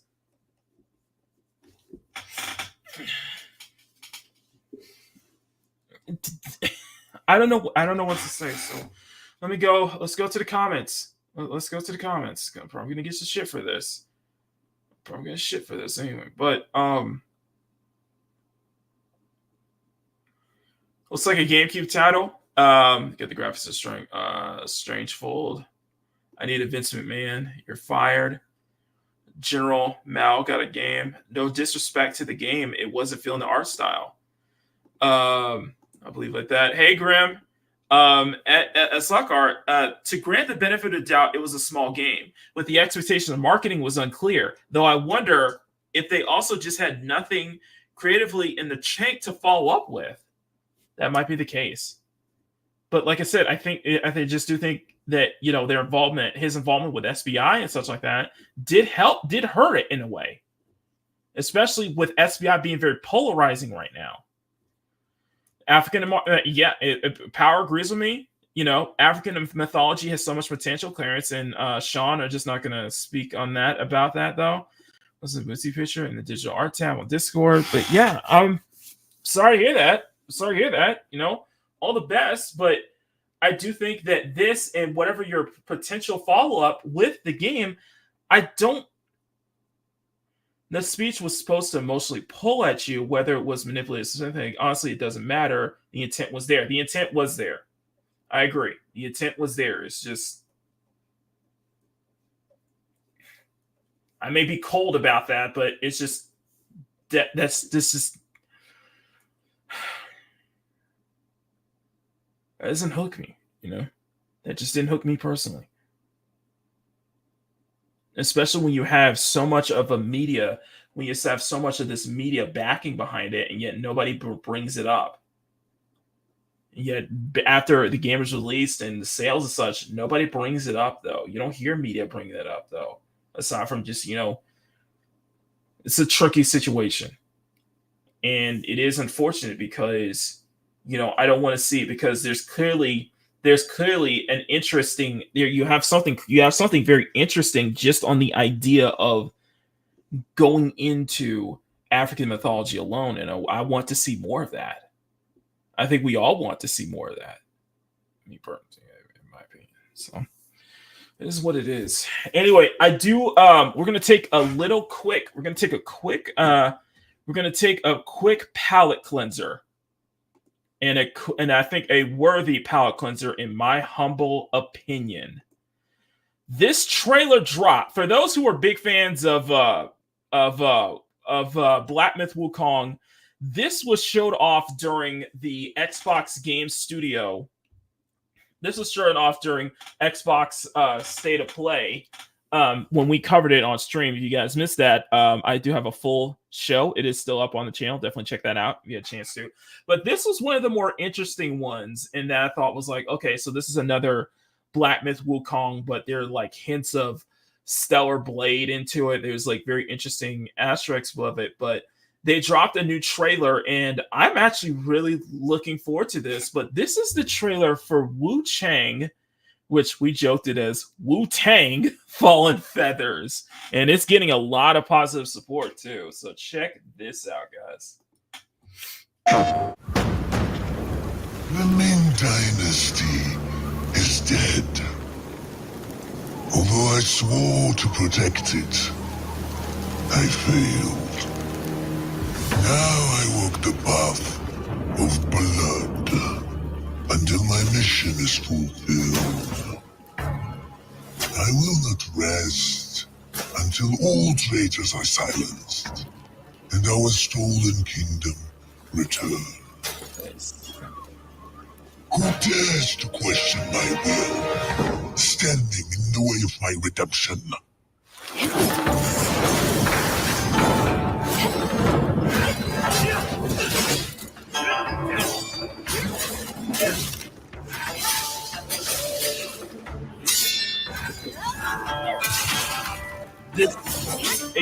I gotta say, this looks cool.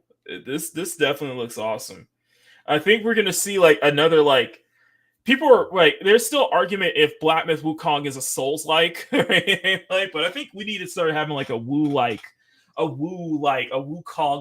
game, because I think we're gonna see more of these come down the line. But this looks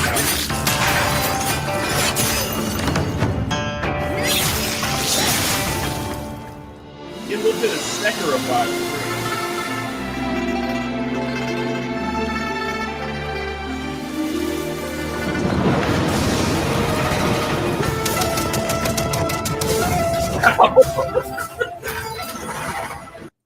I think like, you know, like Black Myth Wukong, you know, the environmental and just like the monster designs are absolutely stunning.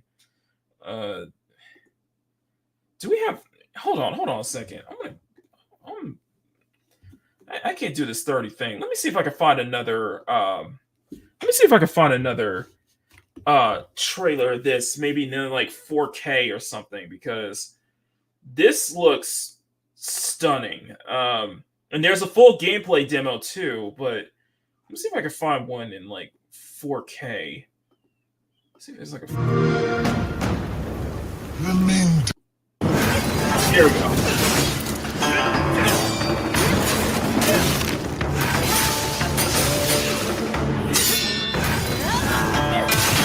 This looks awesome. I'm not gonna lie.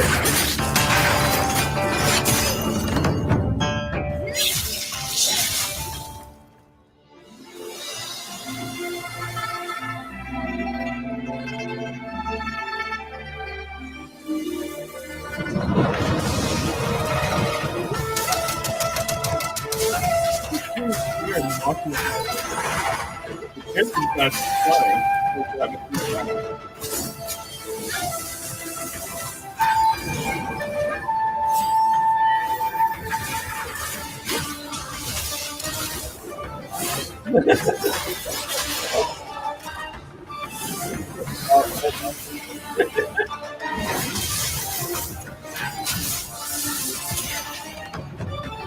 am kind of getting some like DMC vibes from this though too.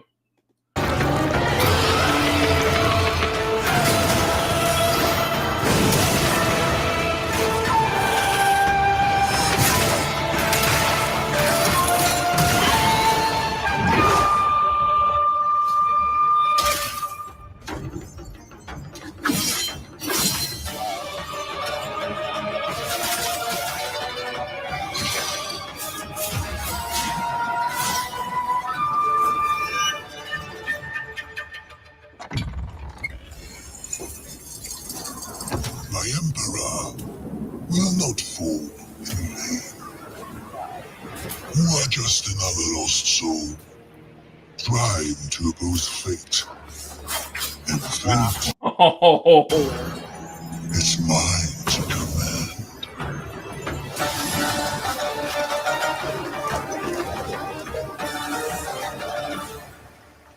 So it is coming out next year, and this looks awesome. I ain't gonna lie, this looks awesome. Lindsay 555 games. This is very interesting. The link to the full gameplay.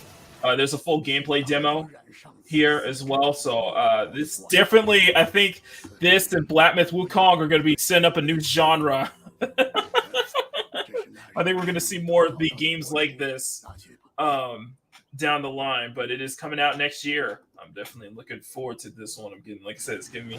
I definitely get the Black Myth Wukong vibes, getting some Sekiro vibes, but I'm also getting some like Stellar Blade vibes a little bit.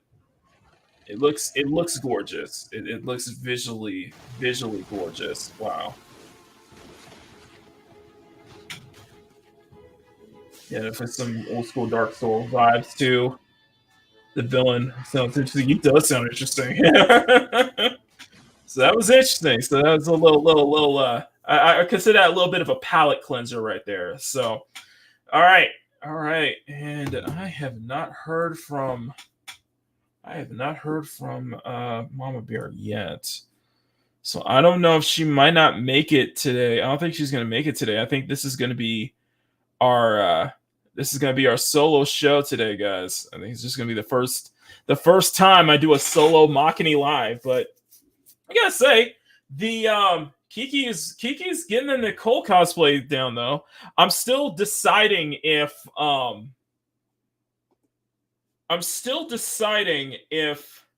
we should. Let me put this way. One's in the chat. Should Kiki have her signature curls and just paint them purple, or two, go for a wig? Let me put this way. So let's put this in chat. One for in curls and two for wig. Let me know, guys. There you go. One's in the chat for pink to paint the curls, to paint her curly hair pink and style it this way, or two to just give Kiki a wig. So it looks like Clarence says one, Demet says one, Emerald, good morning, guys. Good afternoon, guys. Y'all said one. Y'all want us to draw. Y'all want me to draw Kiki, to have Kiki's curls just stylized like Nicole, and just paint them pink. Okay, that'll be interesting. I think that'll be very interesting. So we'll start messing with that. By the way, guys, thank y'all so much. If you guys can do me a favor, you guys can also just another thing. Wrong one. Here we go. Oh, sorry. You see that like button right there? You see it? Jitter gets smacking. And do the same for the subscriber as well. Thank you. We are at 17 likes as promised, and I just echoed it, so my bad. But you see that like button right there? You see it? Jitter gets smacking. And do the same for the subscriber in this wall. Thank you.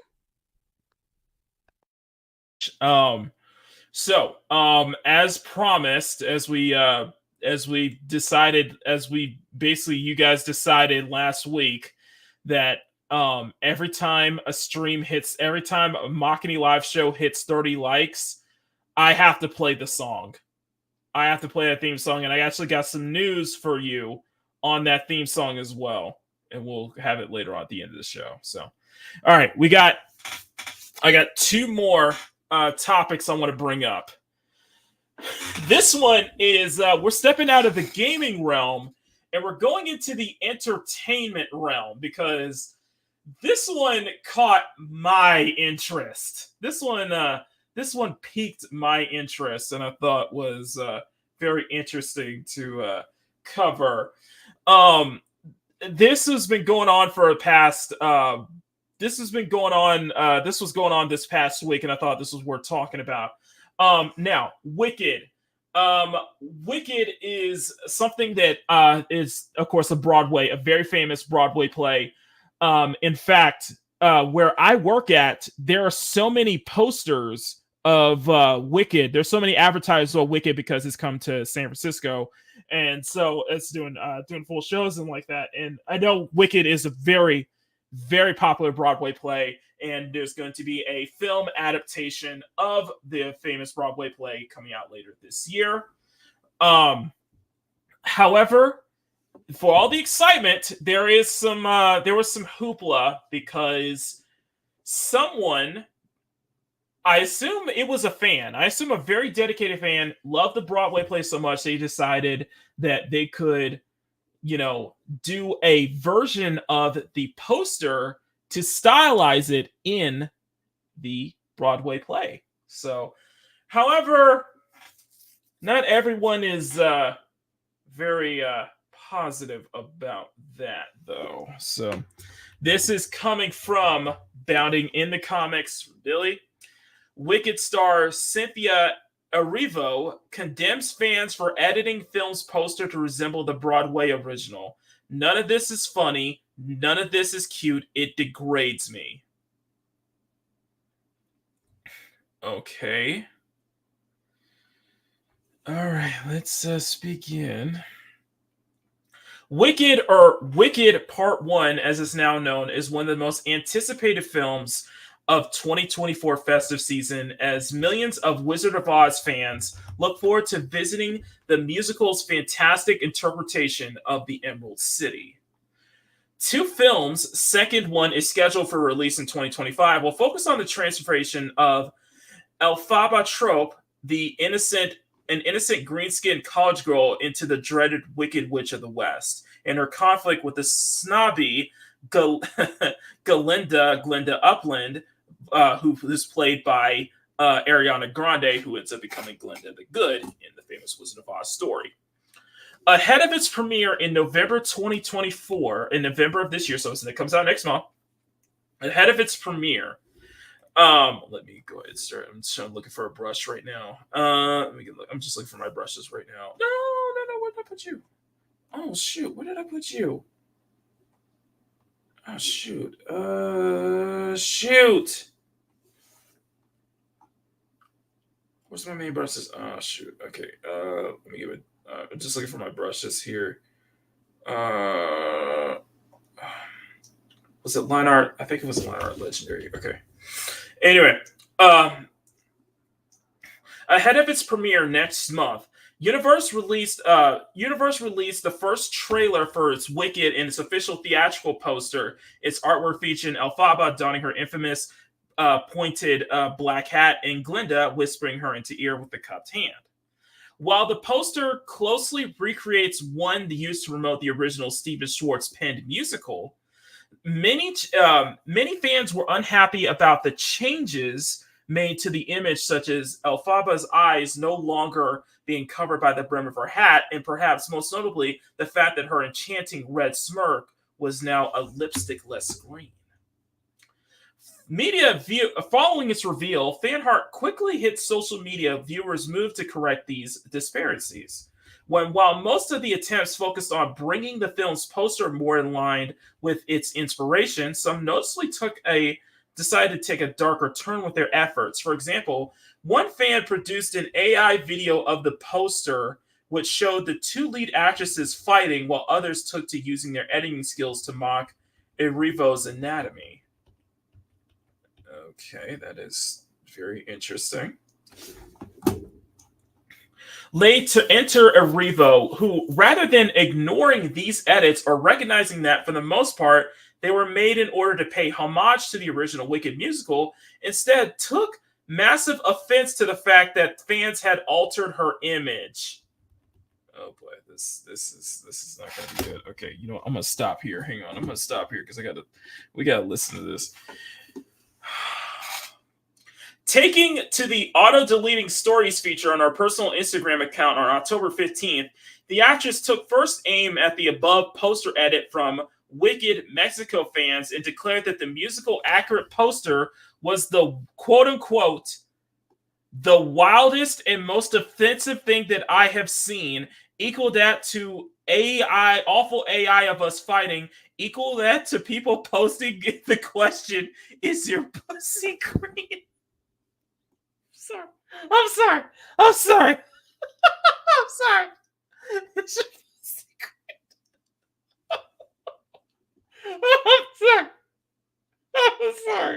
I'm sorry. You what? I'm sorry. Oh my God!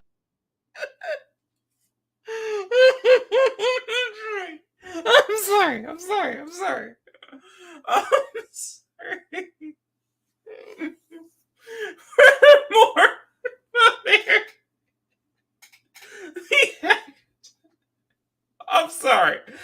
I'll be serious. From there, the actress broke into an all-out rant. Okay, by the way, I want to show you this. This is the edit here. You see how close it is to the original Wicked poster? You see how close it is? I'm gonna put it side by side. Let me go. Let's go back to the original Wicked Broadway poster.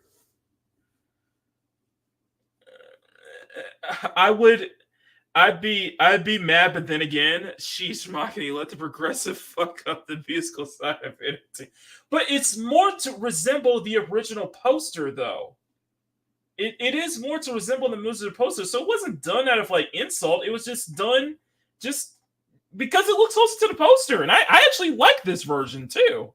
That makes perfect sense, in my humble opinion. What do you guys think? Do you guys like the fan edit? Do you guys like? Do you guys think the fan edit is close to the original poster? I think they did a pretty good job with that. I think it really nails. I think they really did really good job with that. I think that would definitely entice people to watch the film more too, as well. But from there, the actress broke into an all-out declaring, quote, "None of this is funny.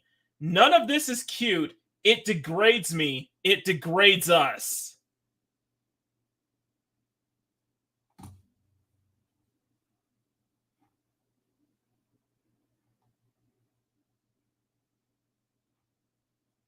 What? What? Quote, "The original poster is an illustration," she argued.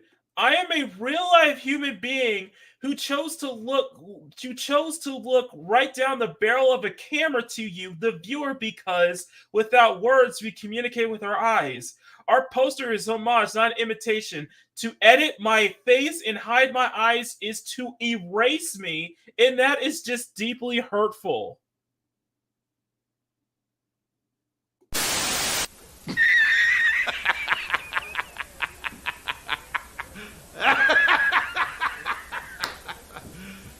You serious?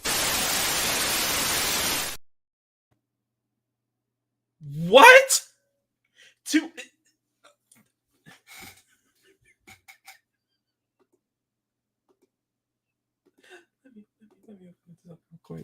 hold on a second.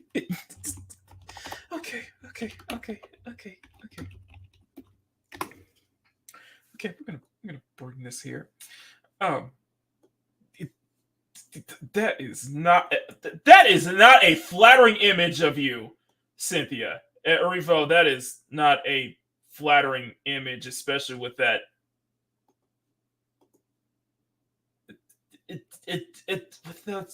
Wow. Okay, yeah, let's not use that one. I'm confused. I am confused too. Like the poster. Let's go to the fan poster. Hang on. Let's go to the fan poster again. I agree that this is okay. Explain to me. Explain to me how this is. The fact that they're erasing, the fact that they're hiding your eyes and giving you this wicked smile to pay closer homage to the original poster is quote unquote erasing you. Like, what? Like,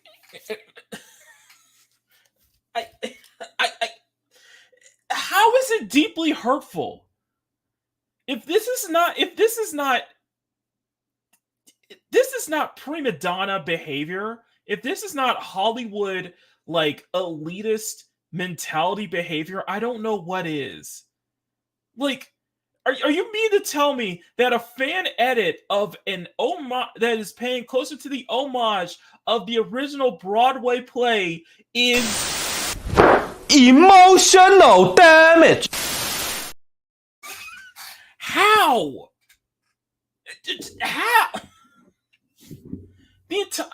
There's a serious case of entitlement going on in Hollywood.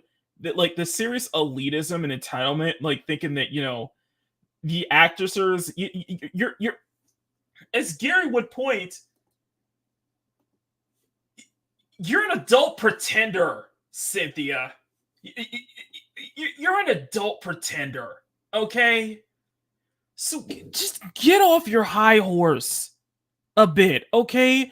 Settle, sit down. How is this?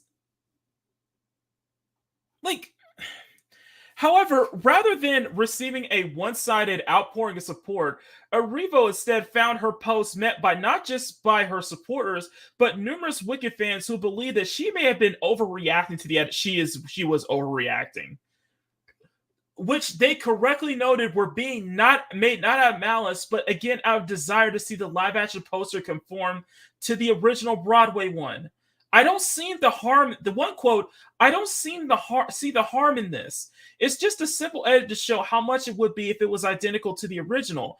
Question with one such fan, I think this person is just a fan who didn't mean to hurt anyone. And from a neutral perspective, it should be noted that fans were clearly right. Nothing in the edit or post directly attacks the actress. It's true, all Wicked Mexico fans was just give Elphaba a red lipstick and cover the eyes.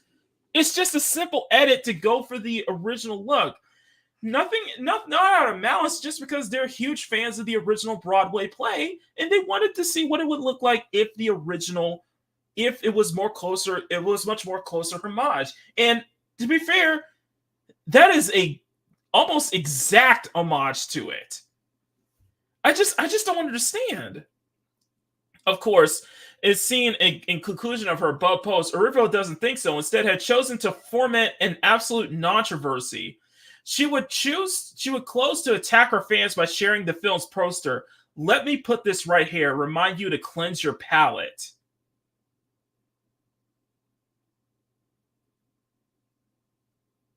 This is how you respond? That's how you respond.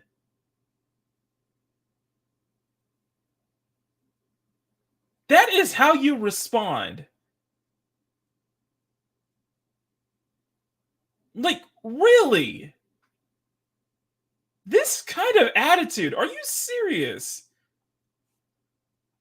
Interesting enough, her strong comments about the fan edits haven't been shared by any of her Wicked co-stars, including Peter Dinklage, Jeff Goldblum, Michelle Yeoh, Ethan Slater, and the aforementioned Ariana Grande, who Erivo actually tagged in an original Instagram rant. In fact, let me find this. In fact, there is a.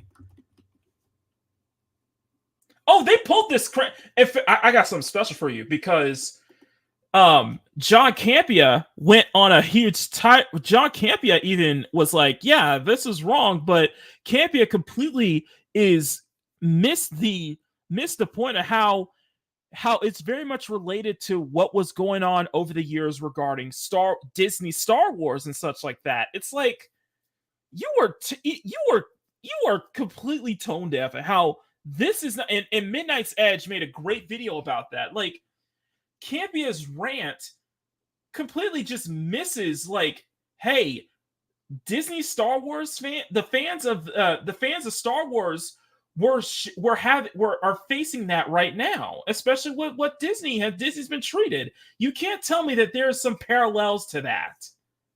Like, seriously. How tone deaf are you, Campea? Like, seriously, after all these years, man. Seriously, like, there's Ariana Grande even shared her thoughts, and we're gonna read her. I want to read her post about this. This is coming from Variety. Where is it? She quote. When I suggested that sometimes things can go too far, Grande said, and I think so. I have such respect for my sister Cynthia, and I love her so much. It's just a big adjustment period. It's so much stipulation that's something that's so much bigger than us. She also criticized Creed themes. I'm sorry, that's funny to me. Chat around the musical. This is the wildest, most offensive thing I've seen, equal to that awful AI of us fighting. Oh, okay. Posters with their face. None of this is funny enough to grade. I don't know. Universal, yeah, it's just nothing. So she didn't really have much to say on that. It's just, this is a nothing burger, guys. This is a complete nothing. Like, seriously, like, this is the same issue they pulled in sports and video games. Oh yeah, they pulled this stuff all for years. You know, this is how everybody, that huge pushback came from, you know? Just disrespect towards the fans. Like, dude, it's clearly done out of love and appreciation. So they just wanted to see what it looked like. Like, okay, so let's read the comments here. It's important to make sure that the Western version is different. Otherwise, people may expect it to be as good as the original. Ow! Ow! Oh, my leg! Ow! Ow! As if anyone needed more reasons to not see this rolling dumpster fire. It's good to see the inflated ego is alive and well Hollywood. Yeah, this is just inflated ego. It's overreacting and it's inflated ego. Wicked or Wicked Part 1 is one of the most anticipated of 2024 this festive season. Really? One of the most anticipated films of the 2024 festive season. What else does anyone else want to see? Moana 2, Gladiator 2, the Vex Venom movie, Sonic 3. Well, I was going to say Sonic 3, but yeah, Sonic 3 is I would say probably the most, I would argue that the third Sonic film is probably the most anticipated film of this festive season, of this season, basically. And that comes out, Sonic 3 is at the end of the year, too. Talk about fragile. Wicked itself is a woke subversion trying to present a classic villain as a misunderstood victim of circumstances. There are no coincidences, just as Disney Star Wars portrays the Sith and how Amazon portrays the orcs in Lord of the Rings. And the film adds racial implications to this, too. Really? That's crazy, man. That's crazy. The movie co-stars Peter Dinklage. The movie has a dwarf-hating dwarf too. Oh yeah, considering the whole Snow White situation. Which, no, I don't forgive Dinklage for that. I think he's a colossal a-hole for it too. I'm betting she didn't know it existed until her agent called her about the part. Maybe. Ow. Don't tell anyone. Yeah, just remember. Yeah, remember that interview of Peter Dinklage throwing a stint about the dwarves in the upcoming live action Snow White with Rachel Zegler. Yeah, yeah, I think he's a complete a-hole for that. I really do think he's an a-hole for that. Calm down, Karen. Some of my family is excited to see this garbage, but I've been warning them it's going to be the usual Hollywood formula of twisting the narrative to cast the fit approved check boxes. Some of the plot changes are already choreographed in the trailer. Oh, that's a good point. That's a good point. It looks better with the shit. Yeah, it looks much more spookier too. It works. That version works. The one on the right.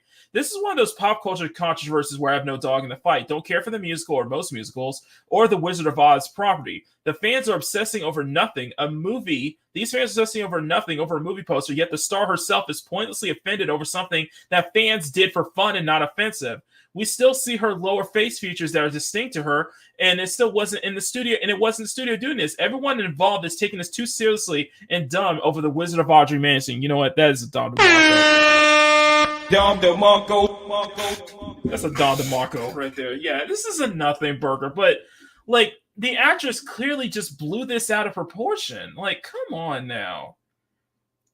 Sweetie, you're not doing anything original. The best you can hope to is acclaim as good as the original. Ouch. Mouthy, entitled, virtue signaling actress just damn. Mouthy, entitled, virtue signaling actress just earned her movie in Ahoy Matey, so they're going to sail the 7 seas for this. Ouch. Oh my God! Oh, my leg! Ouch. Can you imagine a white actress playing Oprah in a movie? Why do the woke folks have to ruin everything? Isn't Dorothy a chubby Korean? Wait,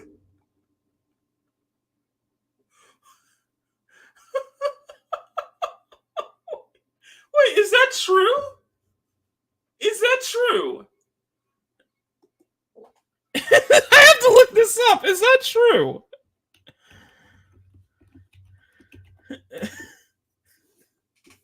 Is that true? Is Dorothy in this? I don't think Dorothy's in this. Chubby Korean. That's funny. Was the original Wicked ugly? Did they pick an unattractive actress on purpose? Is this a tribute to Wicked? She's just unattractive. And when covered green, I want to look at her even less. Ow. So Wicked is now the... Okay, first off, nothing. And I repeat, nothing. Nothing will beat The Wiz. Okay? Nobody beats The Wiz. Okay? Nothing. All right? I will stand on this. Nothing. If you guys... For everybody who loves The Wizard of Oz, you have to watch The Wiz at some point in your life. You have to watch The Wiz. Okay? Hands down, some of my favorite tracks from Michael Jackson's from that film. The score is phenomenal. The freaking score is absolutely phenomenal.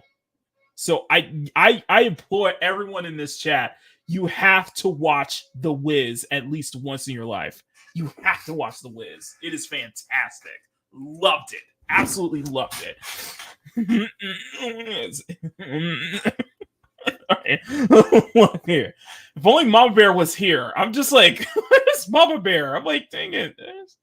Mama Bear's in no show, so everything's all right. I run to the bathroom real quick. So yeah, this was a nothing burger. This was definitely a nothing burger, and I'm just like, sweetheart, settle down, okay? So, I got one more topic I want to bring up, and this is a very special topic in my humble opinion. A very, very special topic. So this came from Stuttering Craig.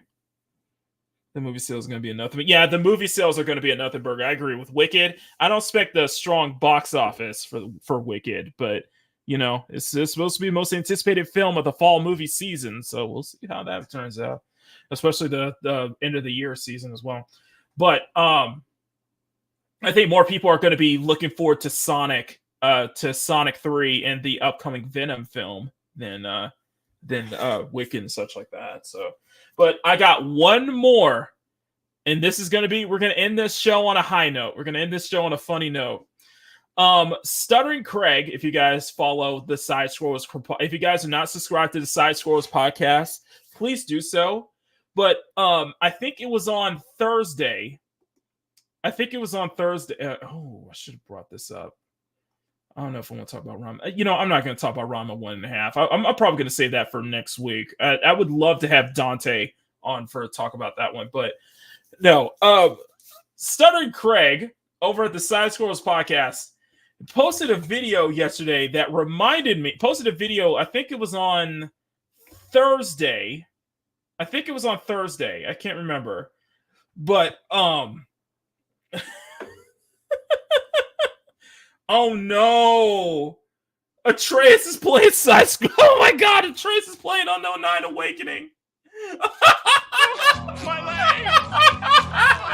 Atreus is gonna be playing Unknown 9 Awakening. Oh, I gotta watch that. No, but I think it was on Thursday. No, I think it was on Thursday or Friday. I think it was on Thursday or Friday. And I want to share this because thank you for reminding me that apparently on Thursday it was the 2-year anniversary. I'm gonna let Craig bring this up because we're gonna go dive into the Wayback Machine at the end to wrap up this show. But I want you guys to just remember this, okay?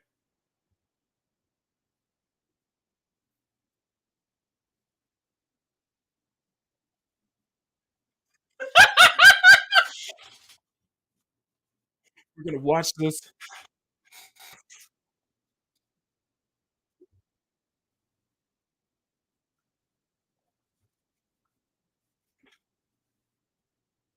No, it was not.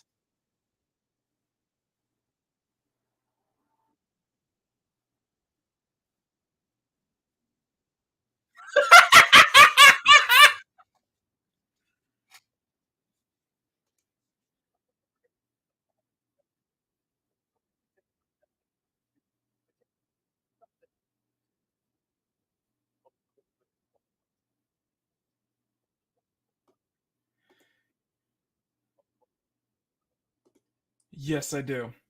Yes. So apparently on Friday marked the imminent 2 years ago marked the. I'm sorry. Okay, so I just messed that up. Okay, let me replay this again. Sorry, my bad. And since in the video game space, and I'll tell you what, if there's one thing that G4 was with the reboot, it was that it was not common sense. It was not normal. It was an abject, total failure. Today, it's its anniversary. 2 years ago, we lost something that we never wanted with G4. And I thought, hey, why not go back and take a look at some of the wonderful moments? As a matter of fact, let's go look at the moment that caused G4 to really take a nosedive to potentially being something to absolutely nothing over the course of the next couple months. And you guys know what that moment was. You guys were there 2 years ago. I was there 2 years ago. We were all there 2 years ago. The very moment that the G4 TV reboot had collapsed and killed it. What I call one of the greatest moments in gaming media history. The legendary Indiana Frost Kieran Black meltdown. And we are going to rewatch this and laugh at this. It was such a beautiful moment to watch. And the thing that I have so many things. Don't want to bring this up. So I am a long time. So for those who do not know, I grew up watching G4. In my teens, grew up watching G4. I remember all the way back. For those who don't know, all the way back when it was called GameSpot TV, and it was Adam Sessler and Kate Vitello back in the day. That was before That was before it became extended play, then X Play, and then on G4, which was then ZDTV, then Tech TV, then G4 Tech TV. So I remember all the way back. In fact, there are old GameSpot TV videos back in the day. I'm gonna share a couple of them here. There are some old GameSpot TV videos back in the day that are still up on YouTube if you guys want to watch those old stuff. Here, this is a little playlist, but this is old school right here. Absolute old school here. Back in the day, early 2000s, right at the Dreamcast. It feels just so old. Jeff, of course, old Jeff is now part of Company, but yeah, GameSpot TV. What would go on to become X Play, would go on to become Extended Play. Just so many classic moments there. But just look up GameSpot TV. It is just old school, absolutely old school. Well, G4. Of course, everybody who knows the demise of G4, because it's been historied, it's been memory holed. Everybody knows the demise of G4, G4 Tech TV or G4 TV. The complete downfall. It has been just documented. It has been documented. It was the original T for Gamers. Of course, this was before IGN, before the internet and such like that. And they had a reboot 2 years ago. G4 TV launched a reboot in this space where content creators where they're basically have been overshadowed by people like you and me who are able to do this from the comfort of their own bedroom to do better reviews, better journalism, stuff like that. Well, G4 TV, they decided to get with the times and reboot G4 TV, bringing us all back to those wonderful days back in the day, wonderful days of the early to mid 2000s, and it completely fell apart right at the beginning. And it was in the moment that it signified the very moment that we saw the absolute demise of G4, of the G4 reboot and the complete shutdown of this media, was this epic rant by one Indiana Frostkieran Black. We're going to watch this whole thing in its entirety, and it is just relive those lovely memories. If only Sean was here. If only Mom Bear was here for me to rewatch this in its glory, because to say this is brilliant is to say this was just the moment you watch this. It's just brilliant. So let's take a trip down memory lane and rewatch the epic Meltdown on the 2-year anniversary of the demise of the new rebooted G4 TV. This is the solo player one, but I actually want to talk about something so much more important than Red Dead Online: sexism in gaming. In joining G4, you know what?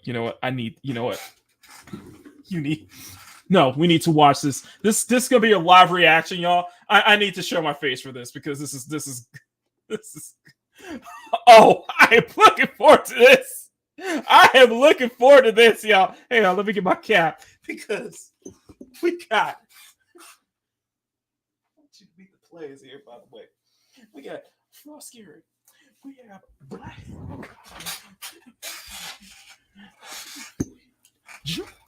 Oh, I'm gonna love this. I'm gonna love this. This is my reaction here, ladies and gentlemen. We're gonna celebrate the 2-year anniversary of the demise of G4 TV, ladies and gentlemen. Let's go ahead and get into it. Oh my goodness, this was brilliant. Now, by the way, I want you to meet I want to meet you guys, the players here. Some of you guys remember the dude on the right is Black Hokage. Black Hokage, which he got into some trouble at around this time too. Hokage. We got you guys may recognize this one. Power, you may know who this one is. This is Gerard, the completionist, who got into a huge, and I mean a huge, career-ending scandal revolving his charity. I would advise everyone, if you guys did not hear about what was going on, and this happened this year, look up Gerard the Completionist. Look up that entire scandal. It was an insane scandal that just ended his entire career. It was absolutely entire career. Power knows what I'm talking about because there was talks about that. I even covered Gerard the Completionist scandal in an early Sunday hangout. I think it was back then, earlier this year too. And then on the right we have Adam Sessler, someone who I used to respect, someone I used to look up to, and he completely just went off the rails. He completely went off the rails. This was brilliant. This is absolutely brilliant. So let's play it. Let's just that moment, those 3 words that led to the downfall of G4. More important than Red Dead Online. Sexism in gaming. In joining G4... This is not where I thought we were going, but I'm here. I had no idea. I'm listening. Yeah. In joining G4, I was ecstatic to be part of something that I grew up watching as a child. But every time G4 is brought up in various channels, even in this YouTube channel, we have the chat in front of us. I can see you. Without a doubt, there will be backlash because I'm not as bangable as the previous hosts. It's somehow... Talk to him, Frost! It has...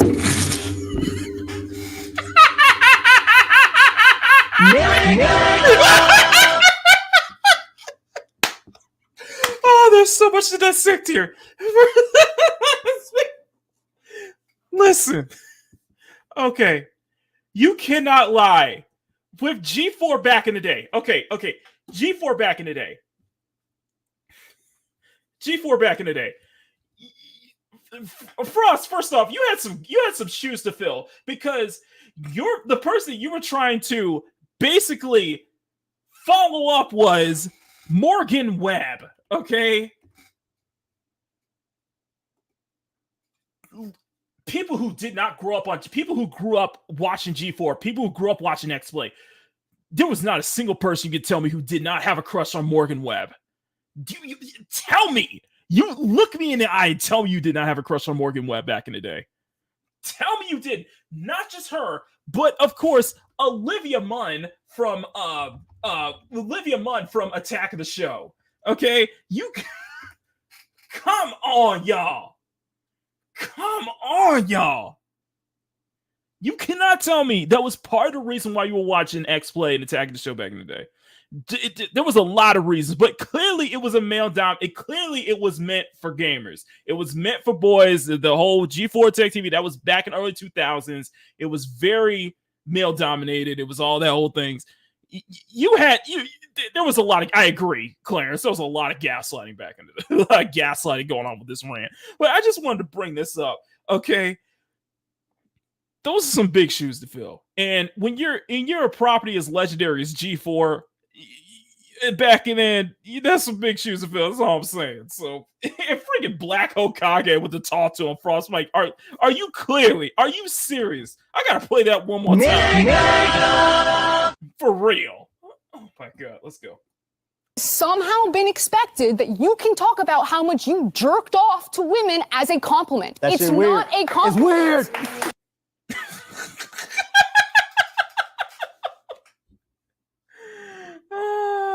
This is let me start here from Frost Gearin has a long history of a very bad attitude with her work in esports back in the day and her time in it's Justin Bieber. We're taking a trip down memory lane, stunning. We're taking a little trip down memory lane. Frost, there's actually a documentary on Frost because she's had a lot of history in esports, and it's really her bad attitude has nabbed her a lot, got her a lot of trouble, and it got her, a lot of trouble with a lot of different jobs back in the day. So yeah, this epic rant is just brilliant. Just absolute brilliance. You see the downfall of this network in real time as she goes on this rant. So the whole thing about, jerked off to, yes, it's weird, but considering the fact that the person who just said it's weird was also caught in 4K with links. Basically, Black Hokage has actually got caught in 4K telling women in DMs they need to suck, or they telling women to blow them, basically. So just wow, power. Just continue. Let's continue. It's dehumanizing and it's weird. Women do not exist to be nice on the eyes for you. Morgan Webb, Olivia Munn did not exist to be nice on the eyes for you. Okay, I reiterate what I said earlier.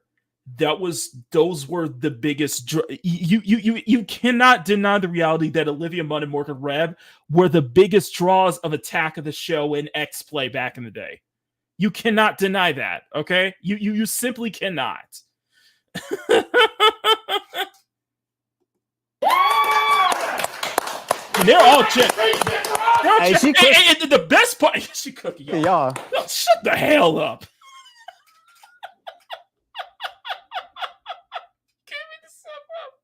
You can't make this shit up. Oh my god. Let's continue. First off, you got Adam Sessa over there clapping like a freaking walrus. And we're gonna get to that part. It's just there's so much stupid ish to unpack from here, okay? And it's just blatant. It's just absolute blatant. And that's just obvious sexism. You don't need to explicitly objectify women or declare that you hate women to be sexist. Just go ahead and check out Thorne's latest meltdown on Twitter for some spark notes. Now, here at XPlay, our reviews are written and produced by a team of people. There are too many games for one person to shoulder the burden. So we divide and conquer. And when we use language like we or I, that's the reviewer. That's coming from the mouth and experience of the reviewer reading that review. And that's not to say that Gerard, TBH, Adam, or myself don't contribute to the reviews. We absolutely do. But it'll always be in varying degrees and take a whole team behind us. That's why we're I'm going to stop here. It takes a whole team to do your reviews. Is that what you're trying to say? It takes an entire team when this reboot is coming out at the time where you have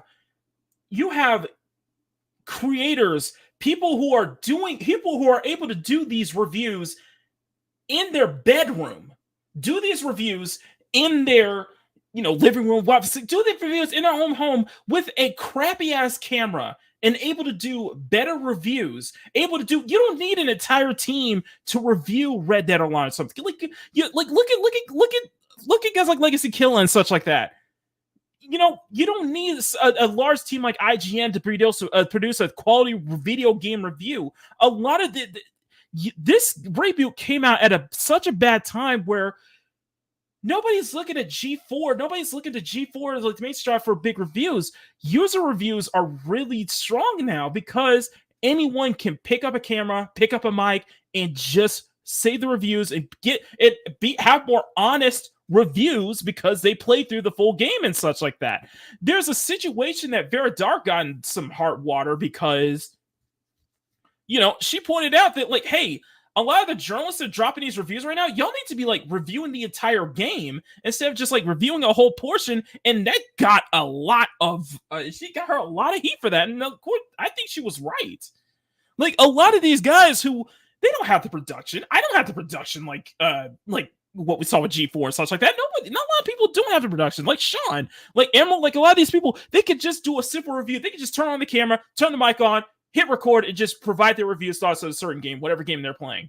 They'll do full playthroughs. They'll go in depth with their reviews. They don't have to be this fancy smancy. They could just speak from the heart, and it's more honest, it's more authentic with those reviews than what you would see on G4 or something like that. Or you can see that it's probably is less biased than say what you would see with IGN just dropping, giving 7 out of 10s out the wazoo, like it's some kind, like it's Skittles or something. It's like you get a 7 out of 10, you get a 7 out of 10, you get a 7 out of 10. Everybody gets a 7 out of 10. It's like it's Oprah up in here with the IGN right now. Like the thing is like a lot of the people here who could do this they could do this on their phone. They could do these authentic, detailed reviews. Like, and they could be more honest about that. They could be much more, and they could be much more upfront and be out the reviews to point out the flaws. And they're not, and a lot of these content creators, like what you and me, a lot of these people here, they're not tied to a network. They don't have to answer to, say, higher ups or anything about having to be more, a little bit more biased in reviews. They could be upfront and speak up about it, and that's what makes their reviews much more interesting than what you see from the mainstream outlets. Because the user reviews are much more personal, and a lot of people, and let's be honest here, I'll be honest here, I can guarantee you that a lot of people will look more to the user review on Metacritic for a video game and read those reviews than read from the big mainstream outlets, if you know what I mean. Like, there's a lot more authenticity from that, and you don't need an entire team of people to be able to do a review like that. You know what I mean? I'm not trying to knock like the people who are able to get a full team to be able to do like that, but there's an authenticity and there's an honesty behind it when it comes to people who just have people basically just content creators who are doing this. And G4 was caught in that space where it's like they're not the top dog anymore. They're not here. We have stuff like IGN, we have stuff like the Kotakus and the Game Media. And it is game reviews have advanced so far from how G4 was in its peak to where G4 now in the age of social media. This wasn't going to work. And you complaining about this, it's not going to help your case. You're not helping your case when you're admitting that you have a whole team of reviewers that you have to follow by a script. You and Adam have to follow the same script. And we're going to get into that later. So let her continue. Play and not Adam play. We have done the experiment and controlled for the variables. Adam. Freaking asshole, Adam. The experiment and control. Freaking Adam just clapping like a seal. Like freaking clapping like a seal. And Adam is just so far gone at this point. He is so far gone. It's just absolutely just pathetic. Downright pathetic. Controlled for the variables. Adam will read a script written by the same writer that I will read the other half of the script for, but I'll be the one flamed. And yeah, it also happens to Gerard and TBH, but that doesn't discount the sexism of how it happens to me when it does. Both things. Or maybe, just like, maybe because of your attitude. Maybe because why are y'all having to read double half of the script? Why y'all can't just this is what I don't get. Why can't with these kind of reviews, like, why can't you and Adam just go off the cuff then? Instead of having to abide by a freaking script to do the reviews. Just go off the cuff and just do it that way, because that seems much more natural. That will probably seem much more interesting. And let's be honest here, coming from you and coming from how your tone and your attitude is, I can see why there's probably a lot more hate towards you than it is towards Adam. But I think the hate should be equal just because of the attitudes that both of you have, especially right now. You know what I mean? Can be true, that there is a general hatred of any change that isn't Adam, and that I'll receive special flame just for being a woman. And I don't believe that. I'm gonna be honest with you. I don't believe that for a second, because there's a lot of I've already cited Vera Dark. You know, I could cite Blabs. I could cite a lot of the females, a lot of female streamers, a lot of female streamers who do these reviews as well. Even ones that we don't agree with, such as what's her name? Shoot. I'm thinking at top. I'm losing my thought at the top of head. You guys probably know who I'm talking about, but I am completely lost on her name. I gotta look that up. I just gotta remember. I forgot. But it's never I just think with these reviews, I think it's blown out of. I think this is just. I don't akin to sexism. I think it's just they're probably sexist. Probably there are ones who are probably more sexist and probably more radical in that one, but not the majority. I think the problem is just how your reviewing style, how you look at the games, and how it seems that from what we've been hearing in the past, what I was looking up in the past was that Frost didn't seem to know her craft. She didn't seem to be as very knowledgeable as say as Adam or anybody else on the X-Play crew. You know what I mean? And Adam caught more hate for this after his first tweets, and that's true. That is true, Sean. That is absolutely true. But from what I've been hearing is that Frost didn't have the knowledge, and she was just kind of making ish up as it was going along. So it didn't feel as authentic. It didn't feel as like she didn't know what she was playing. You know what I mean? And I think that's what this came from. I wish I could turn the camera around so that you could see the incredible team that make X-Play. Half of our producers and writers are women. Emily, Abby, Megan, Joe, Jake, Zipper, Gabby. It goes on and on and on. Former writers that are now on ATOS like Vanessa. When you're in our DMs or on those YouTube comments or in Twitch chat right now, those reactionary threads thinking that I'm somehow ruining your current X-Play experience because you can't objectify me how you previously did to Morgan, or that I'm somehow less qualified to speak on something, but you can't quite put your finger on why. Okay. That's at the point where you just got to ignore those DMs, though. Like that's at the point where you got to ignore those DMs, though. You got to ignore them. Just just filter that ish out. You know what I mean? You got to filter that ish out. Black Bear Gamer, good to see you. You got to filter that ish out. And we're gonna see a lot of that with the Dante wasn't having it. Yeah. VTubers that do recreations and give their own takes on video games nowadays. Believe it was one of them. Yeah, I agree. Ignore or block. Exactly. It's like, I understand that. Yeah, it's not the thing. Yeah, it's the general thing, but I need to see proof of that. But sweetheart, first off, with the way your attitude and the way how you're attacking people like that, and especially your previous attitude, is not that's not helping. Two, like I said, there was accusations, beliefs that you weren't as knowledgeable as they were, so you didn't feel that you were people didn't feel that you were qualified to do those reviews because it sounds like you're just BSing the whole time. I don't know, but there might be some legit criticism that, and it's not just to whatever sexism, misogyny BS claims that you're trying to spew right now. I feel like there's more nuance to this, basically. Even though I'm reading the exact same script as Adam, but you have no problem with he's part of it, you're letting your unconscious biases ruin my day and you're gatekeeping the gaming space. Okay. This whole unconscious biases and gatekeeping the gaming space. I can only imagine if G4 existed now during this whole SBI drama. We would not have one, but two Alyssa Mercantes in tandem, in unison with what's going on. It's just like it's the same spiel, and it's just the same spiel, it's just the same issues going on all the time. And I could just, it doesn't work. It's just you're just making excuses, sweetheart. And considering your background history, clearly you were making excuses, such like that.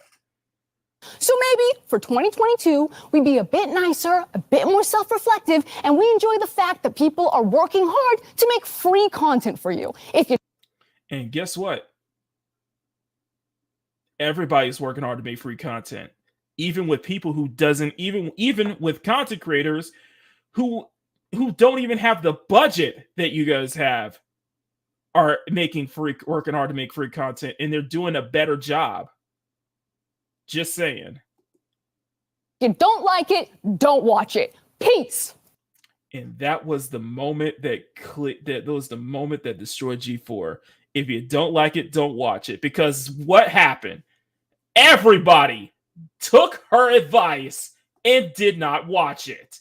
Let's get into. I want to get into Sudden Craig's kind of comments here too.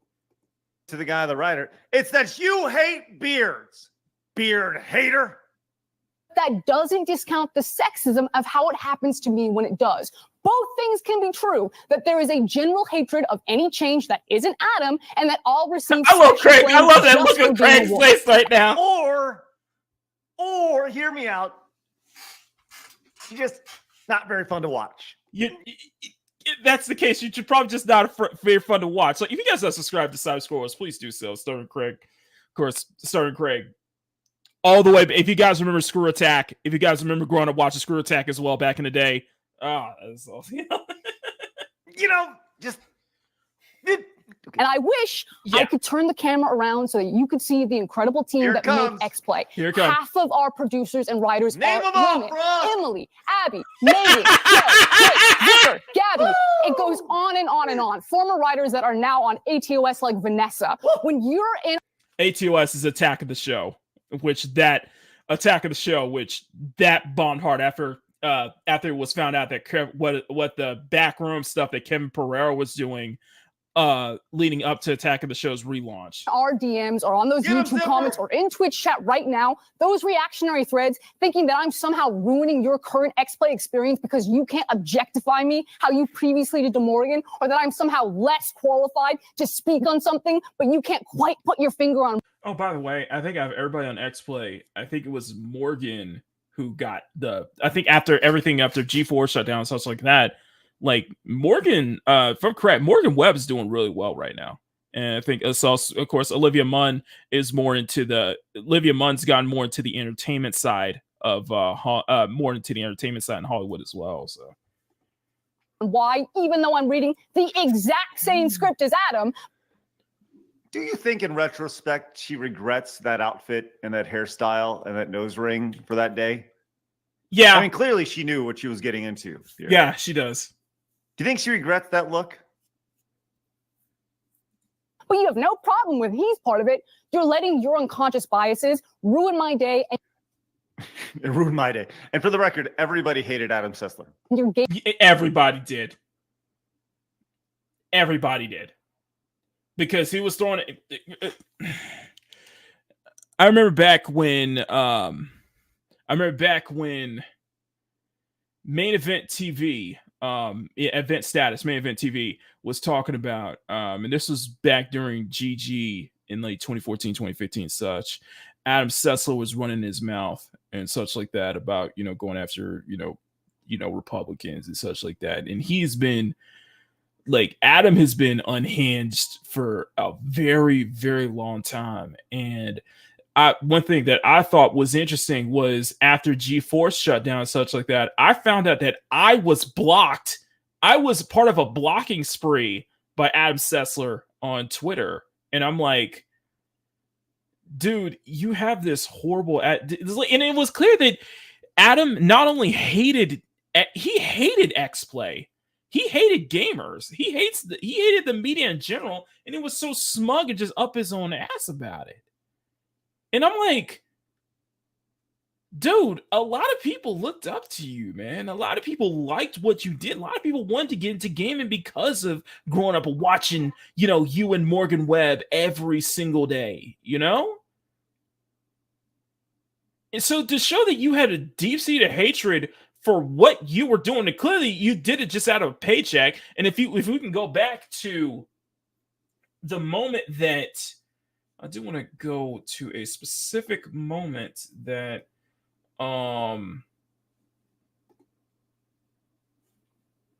because clearly there was some ish that was going on behind the scenes. Let me go find when he was fired from X-Play. The moment he was fired from X-Play. Right here. That is it for this episode of X-Play Weekly. Be sure to catch new episodes of X-Play weeknights at 6:30 on G4. We are going to have all the latest reviews, previews, live hands-on demos, And the occasional shout-out to Harold Pinter. Thanks for watching. See you next time. Yeah, you saw that, right? You saw the way he whipped his neck like that right before it cut off. Let's see it one more time. That is it for this episode of X-Play Weekly. Be sure to catch new episodes of X-Play weeknights at 6:30 on G4. We are going to have all the latest reviews, previews, live hands-on demos, And the occasional shout. For watching. See you next time. Oh, shit. That is it. Previews, live time. Yeah, that was the case. like you could tell how deep shit he was in back then. You know, you can tell he was probably deep trouble. He had a freaking meltdown and everything. I didn't realize they put Eric. That is it for this episode of yeah, that was the moment like when I think it was because there was some issues that was going on behind the scenes. That's why he knew he was fired at that moment. And I think, you know, another person who knows that, you know, they're fired right now is my co-host or former co-host, Mama Bear. I am so sorry this wasn't me.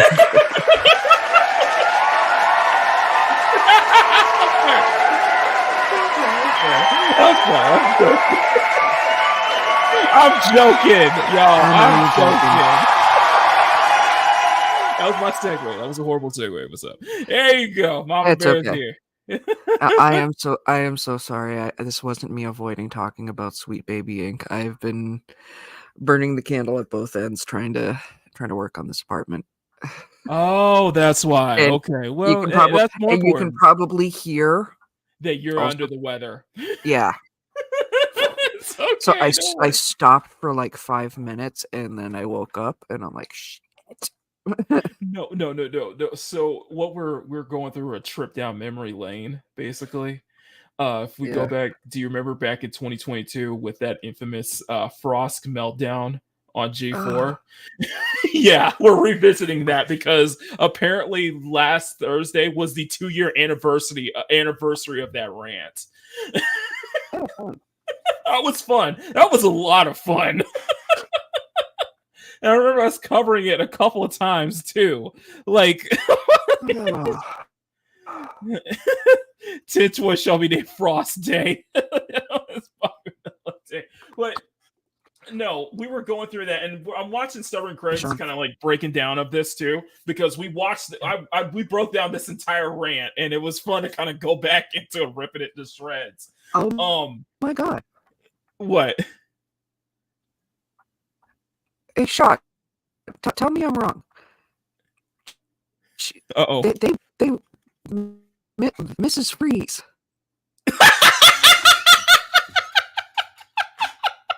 Oh my God. You sound robotic, by the way. Oh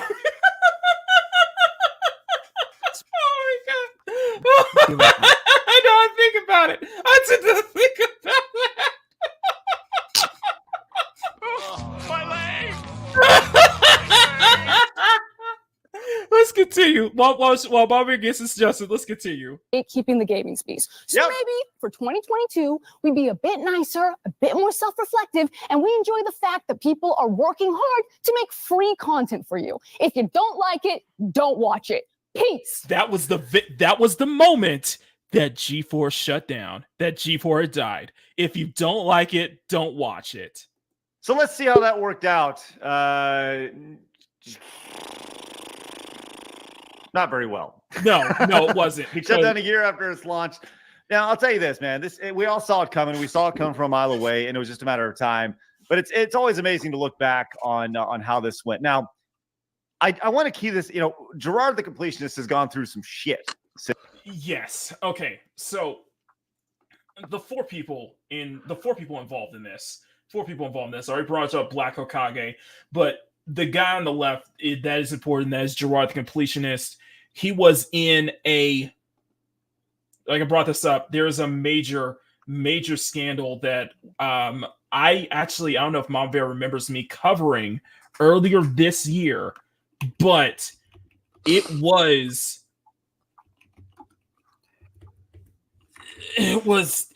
dealt with his charity, and he was basically a fraud. And it was a major scandal about that, because it was funny, kind of looking back on that whole meltdown with G4 and such like that. That's what it was. That was what it was. Black Hokage was caught in 4K DMing women, telling them to swallow. Okay. Yeah. And this is the one who was saying, hey, channel, we have the chat in front of us. I can see you. Without a doubt, there will be backlash because I'm not as bangable as the previous host. It's somehow... Talk to him, Frost! Yeah, that was that guy. Not kidding. Yeah. Black Hokage. That's what switch sides now. Yeah, But and the only thing everyone focused on was I'm not as bangable as the previous host. like I said, when Not the when controversy she was talking about. when you have Morgan Webb as like you're like like the barometer. Those are some shoes you have to fill. To be admittedly, I said this before, and nobody agreed with me. But growing up watching G4, watching X-Play, tell me you did not have a crush on Morgan Webb growing up. That's what I was saying. And same thing goes for people who are fans of Attack the Show. Had a huge crush on Olivia Munn because back then. Okay, so that's what I'm just saying. Yeah, this is just a nice little like inclusive retrospect, G4. You know, what's amazing is that G4 they stuck with it, man. The funny thing I want to bring up is because after that rant, they did everything they could to try to make up for it after they found out that rant basically ruined it for them. They actually hired Twitch streamers. They actually had VTubers and Twitch streamers on like Amaranth to come on and just regain all that attention lost from Frost after her rant. It was crazy. And but that you see what I mean? You see what I mean? Because I was in that circle right there. Mm-hmm. So that's all I heard. Mm-hmm. Is yeah, like, you'll remember that. Oh yeah, I remember, and I remember the epic joke that Chrissy Mayer pulled on her as well. The bear spoofed her real bad. Of course, Frost. She completely went off the internet.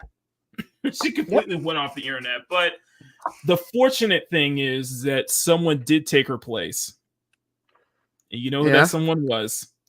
Our lovable failed sex worker, Kotaku senior editor, insecure narcissist, and apparently Hassan Piker simp, Alyssa Mercante. Oh, sorry, Hassan Piker groupie, as she actually said in her tweets.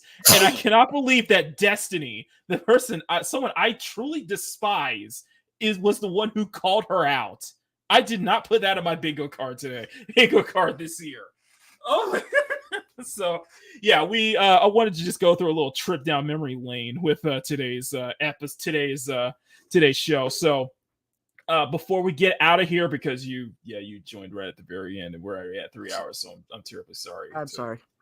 It's a show with that, but I got started on Kiki's Nicole cosplay, which I'll be working on that for the rest of the day. Nice. So dancing out there, and we did the costume rating. We did rate the costume. So we're gonna do a little quick. We're gonna do a quick little costume rating because you didn't get the chance to see them, but and Riot Kitty's in the chat, so she gets to rate it too. So the first one we did was Cats Rena cosplay, to which if I scroll back up to the top, Keely, Lucky Nako gave both a 10 and Punk gave a 7. What are your thoughts? You know I hate doing this. What's wrong with cosplays? That's fun though. No, it's fun. Let me do here. I'll show you side by side of Rena. This is Kiki's delivery service. No, this is Rena from Zenless Zone Zero. Rena from Zenless Zone Zero. Ah, so cute. Yeah. So, what do you think? That explains the diamonds. Think she pulled it off? Oh yeah. That's definitely like a 9. I love it. Like a 9. Okay. That's really good. People say Riot Kitty said it's a 10. Riot Kitty says the perfect 10.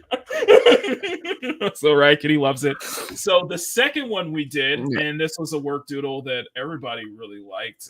Everybody seemed to really kind of floored on. Was of course, if I could bring her up. Where is it? I don't have it up here. Oh, here we go. So this is Squeaka. Squeaka Squeaka, and both of these were shorts, by the way. So if you guys did not see the shorts, but this was Squeaka as Bernice, from Zone Zero, same game. Squeaka loved it. Squeaka loved it. Everybody was like 7. No. I think Trace gave it an 8.5. Stunning gave it a 69, which is a 10. Yeah. Lucky Nico gave it a 10. Squeaka, who gave 5 gifted memberships, by the way. Squeaka, who gave 5 more gifted memberships, was absolutely floored by it. She loved it. She says it's her new favorite. It's her new favorite drawing of her. So she already gave it a 20. What are your am I to thoughts? argue with Squeaka? What do you think? Yeah, no. If Squeaka's giving it a 20, I'll give it a 10 for her. That's my girl. Exactly. Because She's my girl. I thought this would make sense because Bernice, if you didn't see, Bernice is a bit of a firecracker. I'll show you. Oh, no, I'll show you. I'll show you the Bernice trailer because it's like we were both laughing. I was laughing at that, but this is Bernice's trailer at Zenless. Bernice is Kitty goes 8 out of 10, but this is Bernice in the Zenless trailer because she is just hilarious. Yeah, she's as adorable as Squeaka. A drink? Some snacks? Oh, a little flames! Mocktails exercise. The snacks are real nice. Ciders how much dry. I'm lit, you can't deny. Whatever you want, whatever you need. So you never, ever want to leave. It's catchy. It's catchy as hell. I'll give it that. It's catchy as hell. Huh? Yeah, but I was like, this is Squeaka to a T right here. Oh, yeah. Squeaka. And Ryan Kitty said they posted a 1-hour loop. I don't get it. Probably that right there.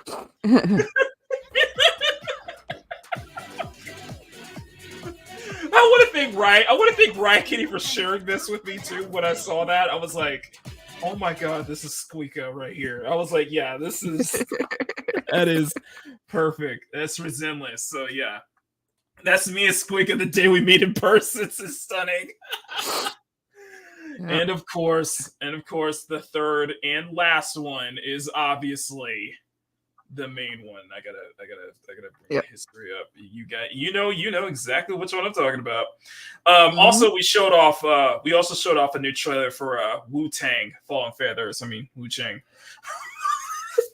We've been stuck as Wu-Tang back during the Xbox Game Showcase. That's my fault because. And no, like we looked in. I remember we looked in the chat. Everyone was saying the same thing. Wu-Tang. No, it looks good. It looks amazing, by the way. It does. It looks absolutely amazing. It rolls too easily. It's just what you're saying is we need some Ghostface in the background. Ghostface, some Method Man. No, but they dropped a missed opportunity, and it's gorgeous. It's absolutely gorgeous. It's like Black Myth Wukong with a hint of Stellar Blade and such like that. But it looks absolutely fantastic. So I was sharing that off. I'm with you. Gorgeous art. You got people with wings. It's like this. Great this is something that looks like it would be like really fun right up my alley. Oh, I got something for you. I gotta share this. But this is pretty cool. And plus, I gotta say, that is very cool. That is awesome. Yeah, he looks freaking awesome. It was like the shot of this guy right here. I'm like, whoa. Yeah, Wu-Chang Clan. The old dirty master.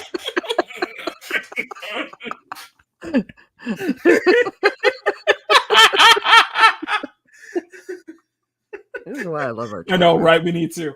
No, but the third and last one is the most obvious one. This one right here. Okay, so last week y'all convinced me that we should do Skyla as as as um as Ultimate Freyna because it was the right thing to do. Because it was the right thing to do, and this was the result.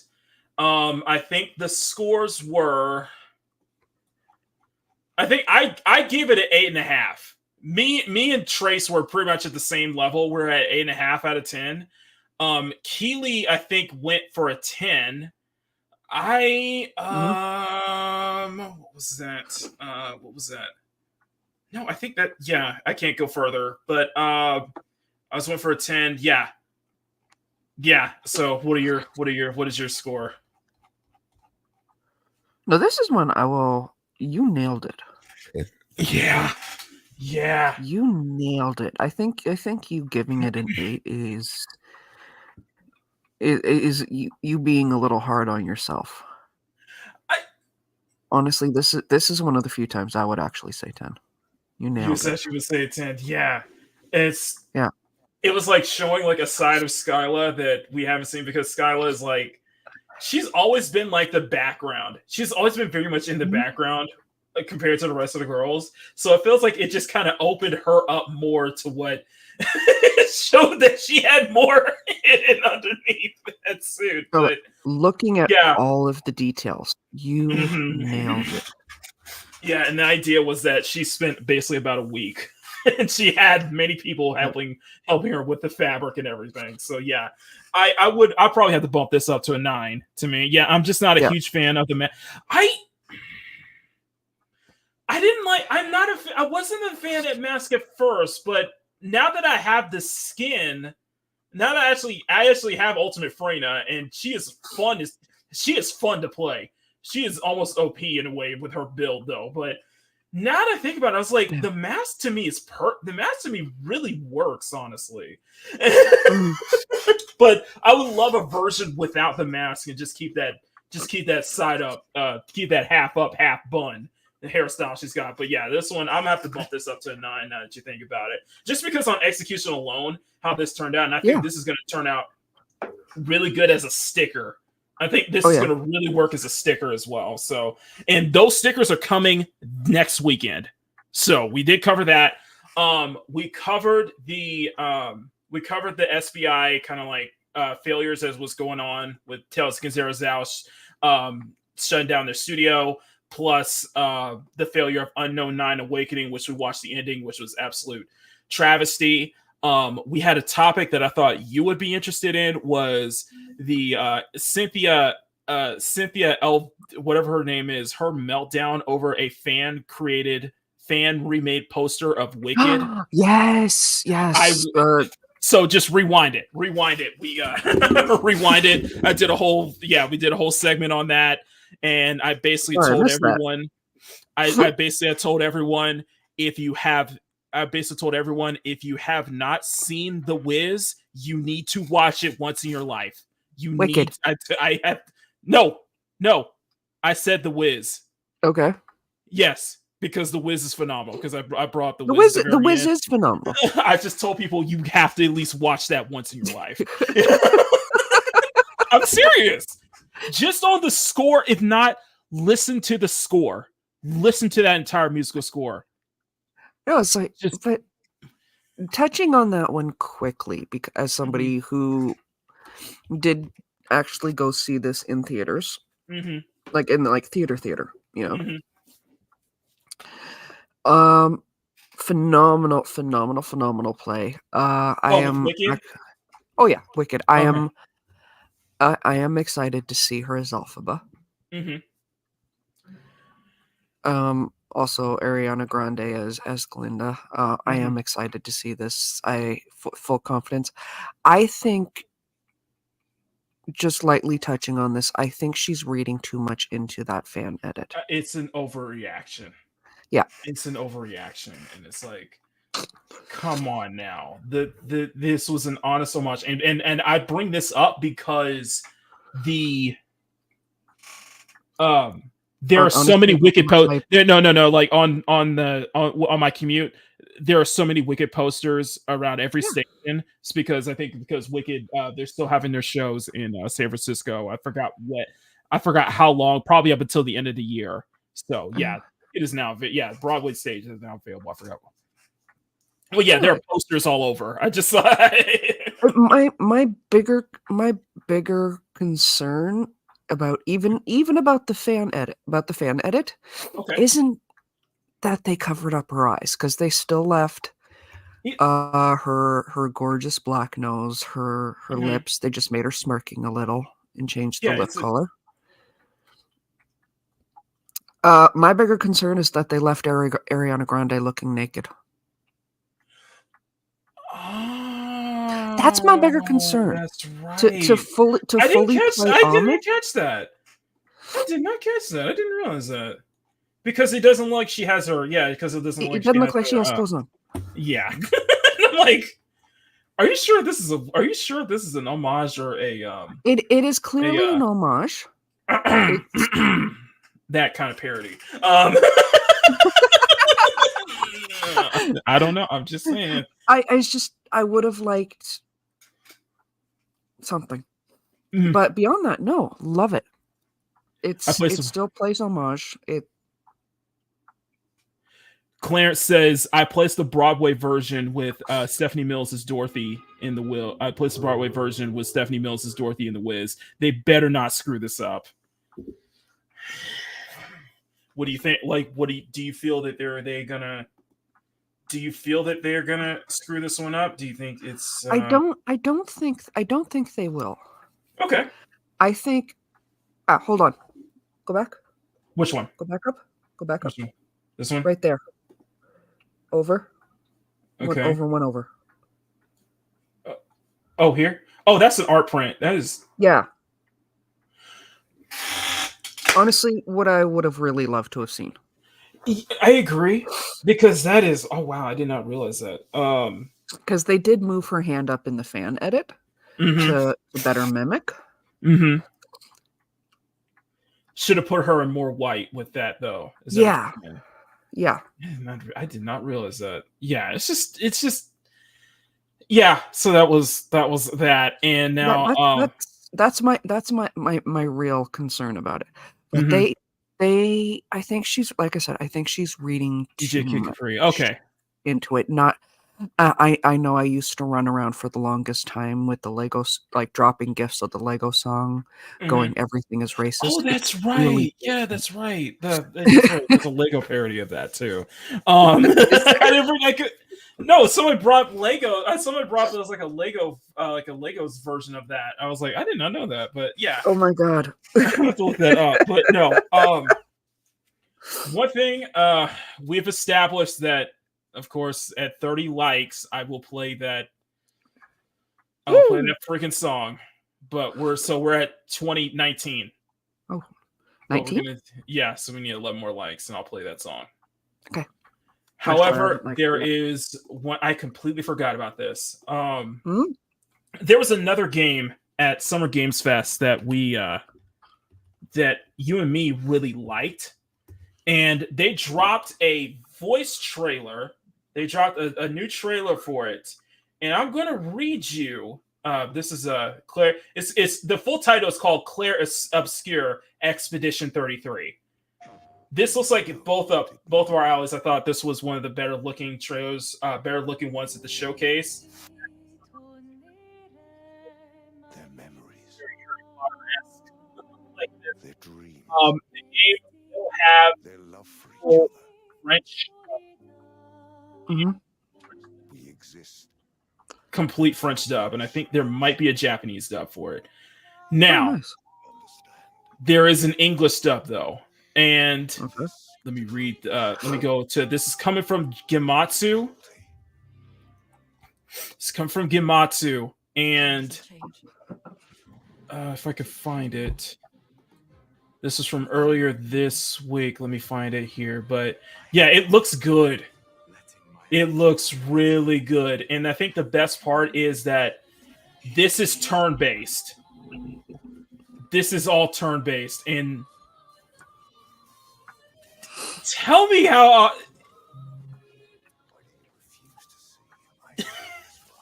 this looks amazing. Awesome.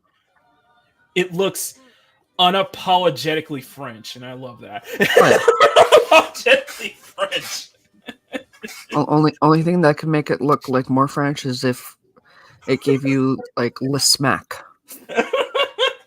But no, you're gonna read this. So the company's introduced a news voice trailer, and I want you to listen to this. This is the American voice cast.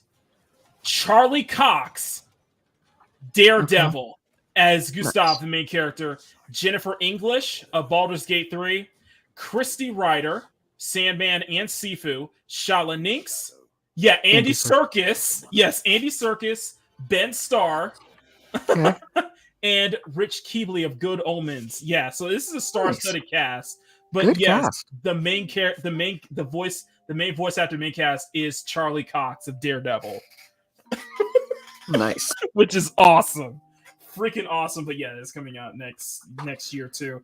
So I thought you would like that. Really, yeah, just so many stuff we had to cover. But we are gonna have to wrap this up because because most of it. I just one thing I wanted to touch on like super quickly. It'll take like just a minute. You remember how like a while back I had this mashup idea? Grumpy completely went through the whole series of it. I got stalled on it, where it was the Rainbow Brighton Lantern Corps mashup. Whoa! Guess what? 2 TV shows are in talks right now. Oh, what's that? The Lantern Corps. In fact, they just announced their 2 main characters. The actors for their 2 main characters, and I have to say, not mad at John. And they're bringing back what for Aaron Pierre? Yeah. Oh, I got something to tell you about that. And they're also working on bringing back Rainbow Bright. Yeah. I got something to tell you about that because I covered this on Makini in the morning. I think it was on Monday. Atreus covered some tweets that basically people are mad that Aaron Pierre is casted. Not for the obvious. No, because he's apparently he's light-skinned. Yeah, and I was like, "Are you serious right now?" Honestly, I've seen it live. I was like, "Wow." I do understand where I don't. I'm sorry, I don't. Because I have seen the comments live. I know like one of the channels I hang out with, one of the guys was not in favor of this because of said reason. Also, they passed over. Also, somebody else was passed over for Aaron Pierre. That was, I forgot what his name was. Shoot.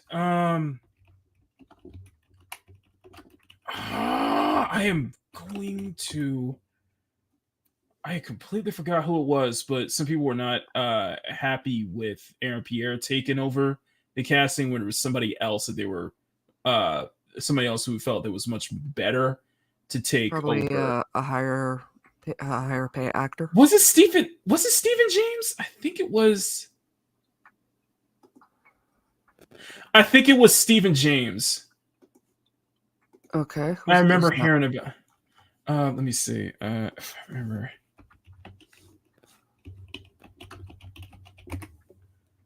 Was it Stephen James? Yeah, I think it was. Yeah, people were like, yeah, because people were mad that was Stephen James. That should have been. Yeah, Common. Well, Common. Yeah, it was like Common was one back in the day, but yeah, it was between those two, and people weren't happy that it was Aaron Pierre who took it when Stephen James was probably more. They felt Stephen James probably would have been much more suited to take. I would have been mad at Stephen James as well. Still good choices though. Good choices though. I think no, but power again, absolutely on point. Tyrese, Idris Elba, the actor for John Diggle and Arrow, right? Even looking at James Ramsey. Gunn's personal black casting list, he clearly does not focus on the light side. No, but I was just kind of like perplexed when I was watching Trace's video, just like reading all those tweets, and I'm like, come on now. Oh, Yeah. are we going back into this discussion again? I was like, the point I raised against this is, as usual, people are focusing on the wrong side of this argument. Mhm. It's not that they're only casting, or that they're largely focusing on more light-skinned actors. Mhm. And I threw this at comic book people, and I'll Mhm. throw this at you, and Okay. again, our chat. Okay. Who in the comic universe, amongst the myriad of black characters, Mhm. which is more than 15, I will say that. Yeah, it is more than 15. Huge collection of black characters. Who has a different skin tone? Why does Miles Morales, who is Latino and black, have the same half skin black, tone? half black, half Puerto Have the Rican, not same- half Cuban.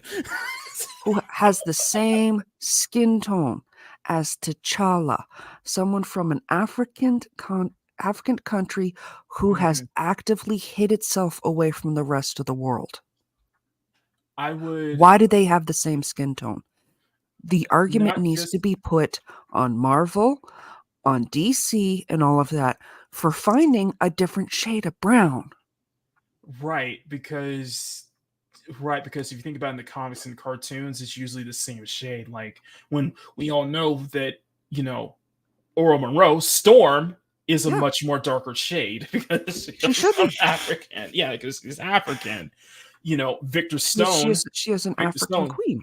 Victor Stone, Cyborg, he's black, so it's just he's more American, so he's probably going to have a much more medium to a slightly darker shade. But yeah, I can see what you're saying. Yeah, Miles makes sense because he's half Puerto Rican, so that's good. Like, but they're the same shade. Mhm. If you put them side by side, you they're can the tell the same difference. shade. John Stewart, Pretty much all of them are the same shade of brown.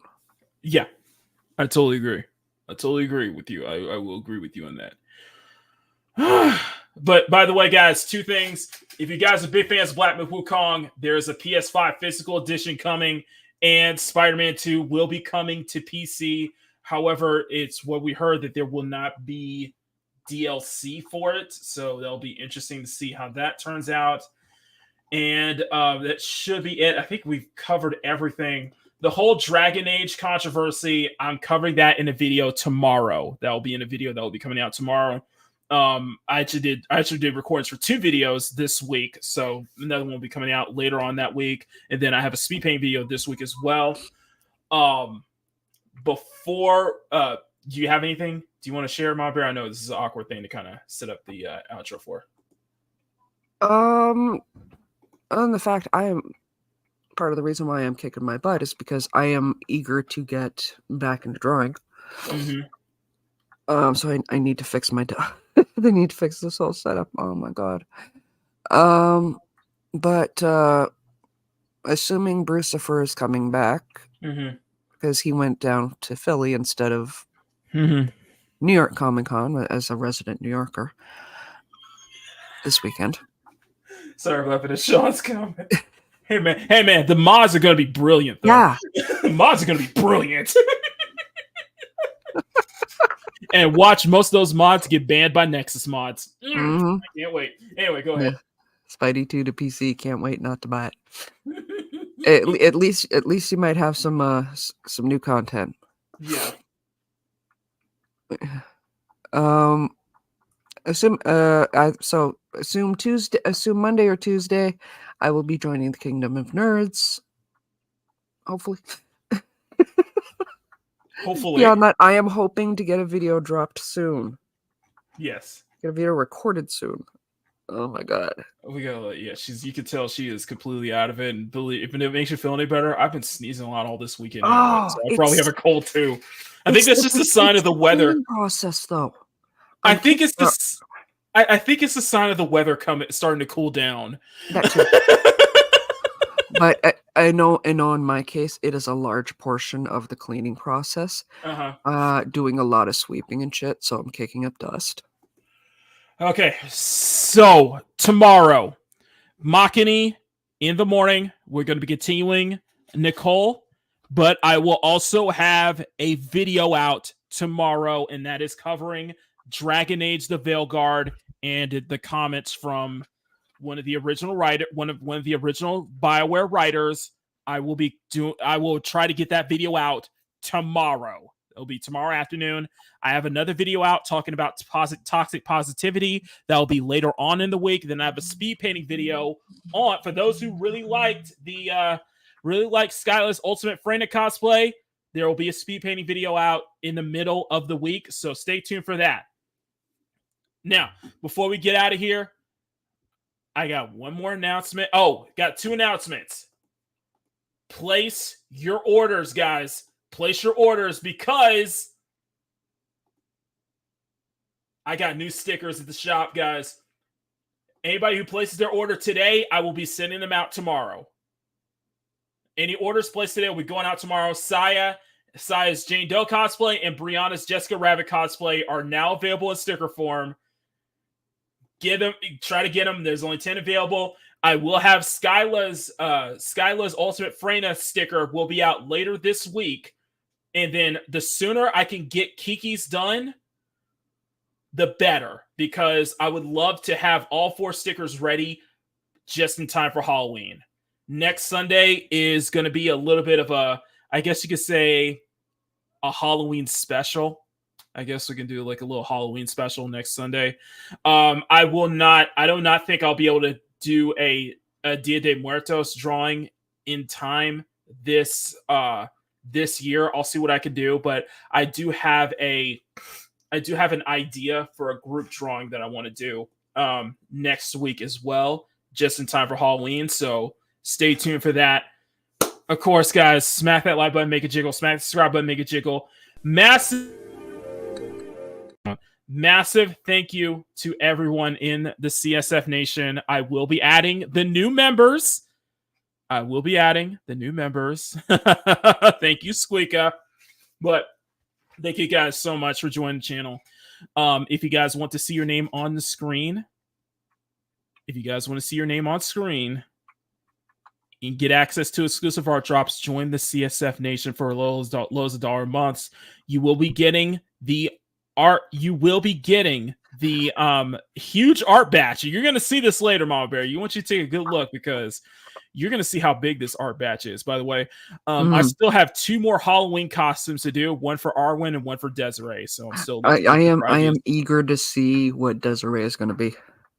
Oh, this is going to be interesting. I got some ideas. So you got some ideas for it, but by the way, this is how big that batch is. It's huge. But but apparently they've decided that it's not big enough. Really? Because I have an announcement. Okay. And you can blame Loki and everyone in the Friday night show for this. Before we do that, did we hit 30? Did we hit 30? No, not yet. Get to 30, guys, so I can play this stupid song if you want. Quick. Get to 30. Let's get to 30 likes. No, but I want to share. By the way, if you guys are on the Discord, there's a section called Maktober Costume Talk. Maktober Costume Talk. If you want to leave your ideas for Desiree and Arwen, put it there. So that way I will keep those in mind. Those will be work doodles. Those are the only 2 left. So as you can see, everybody's got a Halloween costume. But what I want to do is I want to do a group shot with all 9 girls together. Nice. Next week. It'll have to be traditional because I'm not doing that. I'm not doing that, the whole thing digital.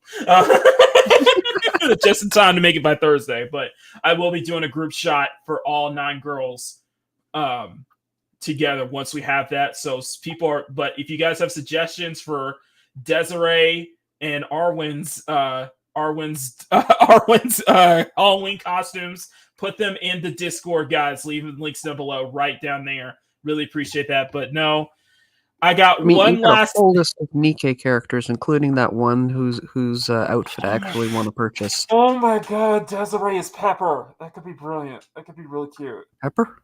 Which one's Pepper? Yeah, the one with the pink hair and the side ponytail that I based Desiree off of. Oh my god, that would be a great idea. I just got some ideas. Thank you. Okay. No. Well, there's one more little thing I have to add for the channel members. You guys, and I blame Loki for this. We love Loki. This is what happened.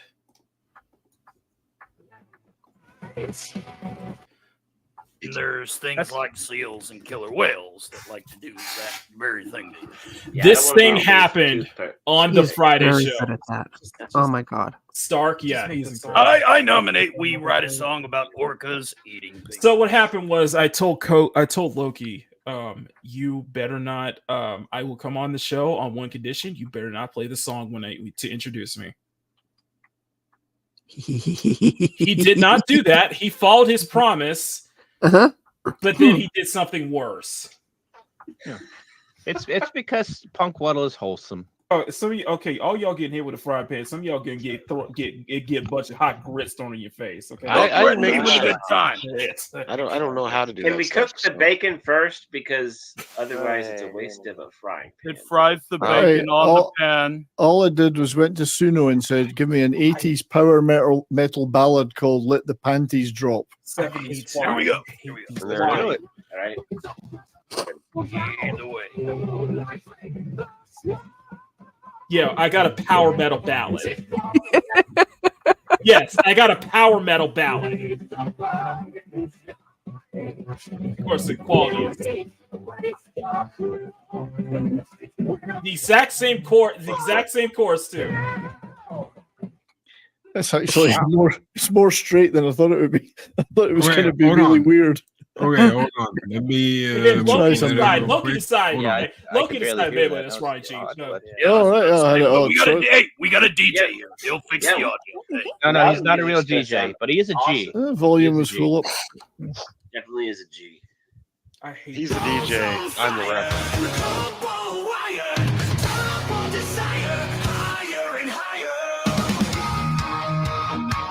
See, now that sounds like an anime intro. I hate that so much. Let's go, feel the rhythm flow. Panties hit the flow. Give me more. Lady makes it happen. Hearts and feet just tapping. Panties dropping, rocking. No one's stopping, shocking. I got real tired. I got real fed up. Seriously, that's an anime intro now. Everyone's so rare. He's got the flair. Oh my god, you make it sound like I should turn Makini Live into like an anime style intro. Makini Live. Oh my god. I love the original because it's got that poppy beat to it.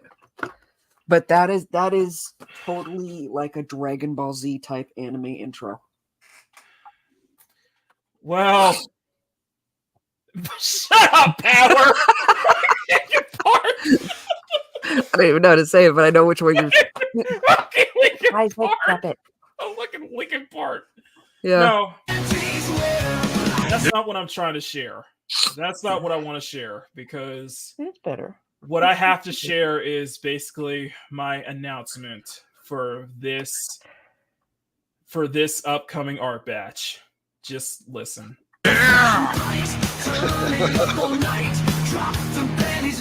Everything's so right. Feel the love around. Dancing to the sound. Panties hit the ground. Makati's world renowned now. Makati, what?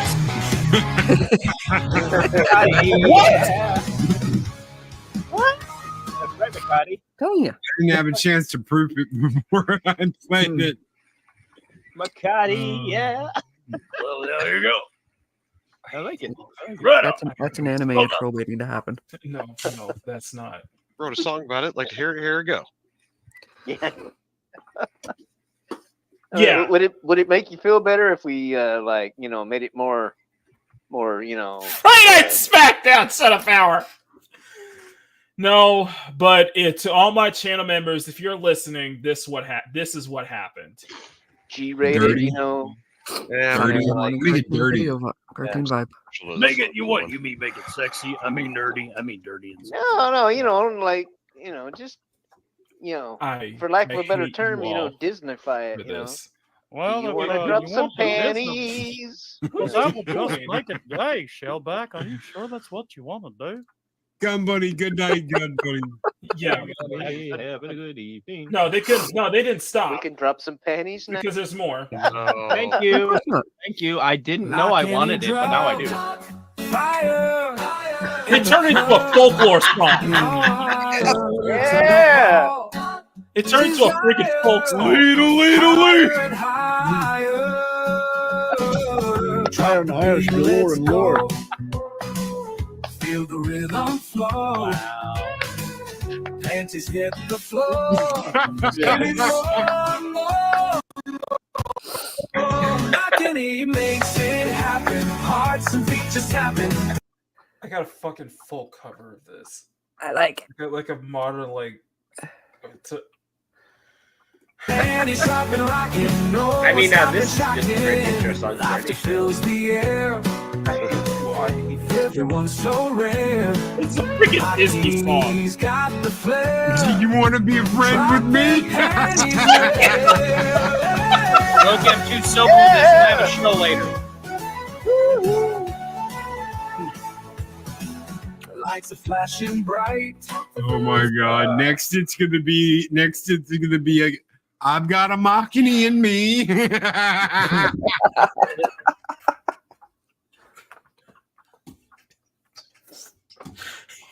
You got a friend in me.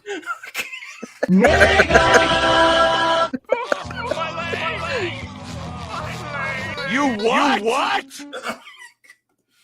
I got me some panties. I got me some panties. All right. I'm going to drop them for Makini because I got me some panties. Oh no. Now, what Oh was my the god! original one? You need the line, stop your grinning and drop your linen. No, his house. His house Stop was your grinning, drop His house was your it. linen. What? What? You all. What? What did you say? 70s? Stop your grinning and drop your linen. Exactly. Oh, you I heard that before, huh? Stop that Alien. grinning It's and an old drop one. your It's an linen. old one. Yeah. The only panties that have dropped to that. They kept doing it. They did a Beatles cover of it. Desire, higher and higher. I'm not kidding. Let's go. Again, this is my cartoon. This is started in my cartoon. It's like, taking a pair of panties and watching it go through a kaleidoscope, yeah? Oh my god! You can Beatleize the panties song.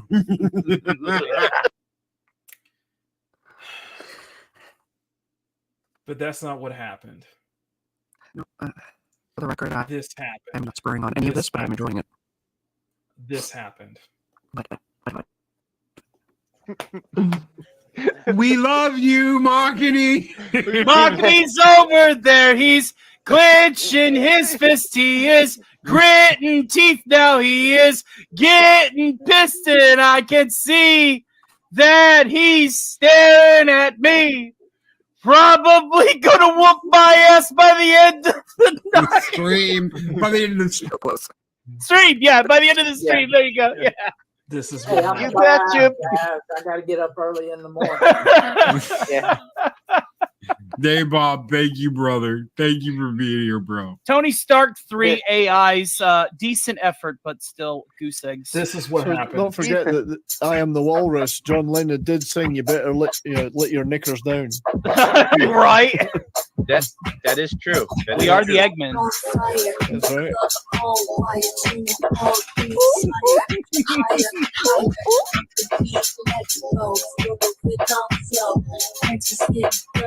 Yes.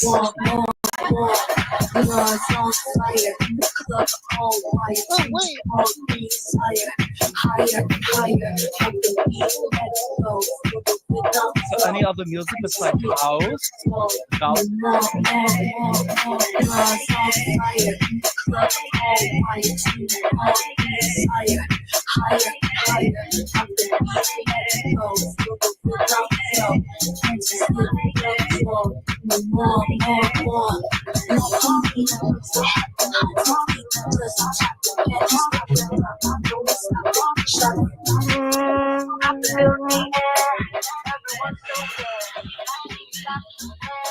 Okay, Malvere.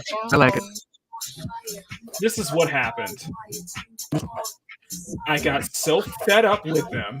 I got so sick and annoyed by them that I remixed it myself live. Nice. And it will be in everyone's art batch this month. Yes, I will have a remix of that freaking song as a gift in everyone's art batch. That's it. Embrace the penny dropping.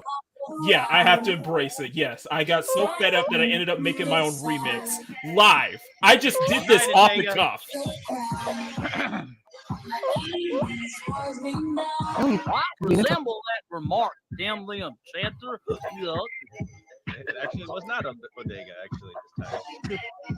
Yeah, it basically shut everybody else up. That's what happened. Yeah, it shut everyone else up. I told you, man. Embrace it. Maybe put some of your Jiggly Girl clips to it. No, I agree with.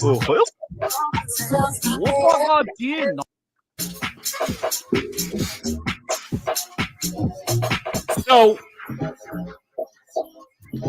everyone who is a channel member will be getting a remix of that stupid song. No answer. Done by yours truly. I messed it up at the very end, but yeah, I will start on it this week. I'll try and start on it this week. But I told. Yeah.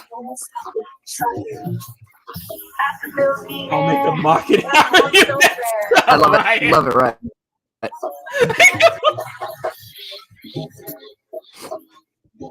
Yeah, it just shut everybody else up. I was like, all right, fine. I'll do it. Makini, why are you not doing this professionally? Okay, can we are we done now? Can we stop, please? Yeah, why are you not doing this? That's the best version of the song. Yes. So you did it. Okay. So if I make this, Loki, if you're catching this on the replay, I am aiming to get him to make that into the intro. Say it again. Loki, if you're catching this on the replay, I am aiming to get him to make that into the intro.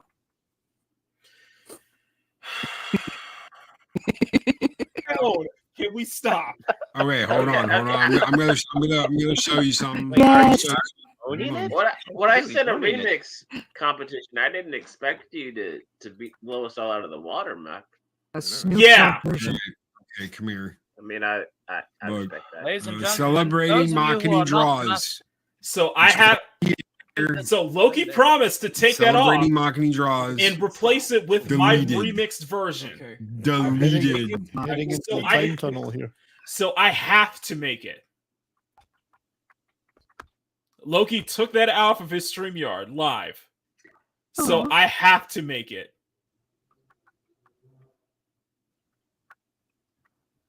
So,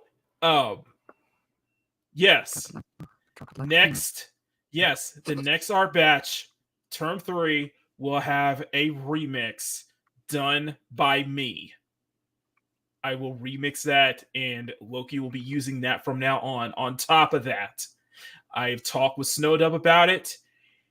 I will cut a 30 to 45-second version of my remix of that stupid ass song, and he will make a special booty break out of it. Yes. We will get some jiggly to that music. So you're welcome. Okay. So I will, and I guarantee I don't ever want to hear y'all bring that up once I'm done with it. Okay. That's not going to happen. You know that, right? I will replace that with that whatever that version that Loki made for me will be replaced with my remix version for every time we hit 30 likes moving forward. So I will make I will make my remix of that as a way to shut all of you up. It's still not going to happen. You know that, right? I know that, but but you pushed me to this. I'm like, okay, fine. Okay, you know what? Fine. I'll remix it. You know what? I'll do a remix of it, and I will shut all of you up. Okay. So yes, it will be everyone, every member, every single member, no matter what tier you're at, you will get that special remix included in your batch when I send them out in November. Okay. We've got Infinite Loki on the screen right now. It's kind of funny. So I'm going to be hearing that. So at least if I'm going to be embarrassed, if I'm going to be trolled, if I'm going to have to deal with this for the rest of my time as a YouTuber, at least it's at least the version I want to hear is the one that I ended up making, that they provoked me to by Riot. So, are we straight? Are we good? I'm not straight. I'm bi. Are you happy? Are you happy? Okay. Are you happy? Are y'all happy now? Yes. I swear. If we get more channel members because of that stupid song, I'm going to leave. I can't. You are not leaving. I am going to leave every single trace of it. But y'all are going to share that around. Oh yeah. My freaking remix, my own remix of the song that I despise, that you made for me, that I cannot escape from. I'd rather hear it from my own version. Okay, that will be my remix of it. Okay, and by the way, to answer Margaret's question, I've been doing that behind the scenes for a while. The stuff, what you hear in that intro, what you hear in the intro on Makini Live, that was me mixing it up.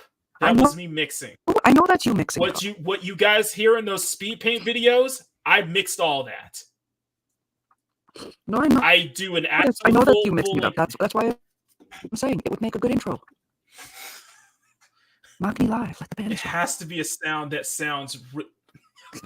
We don't make the panties drop here, okay? You keep the panties. It is the sexiest Sunday afternoon art show. Keep your panties on, y'all. More live, please. Thank you. That's what I'm trying to say. Anyway, there. Okay. So, with that being said, we'll see you all tomorrow. I'm Makini 90, our Sherman Illustrator. Thank you for tuning in to Makini Live.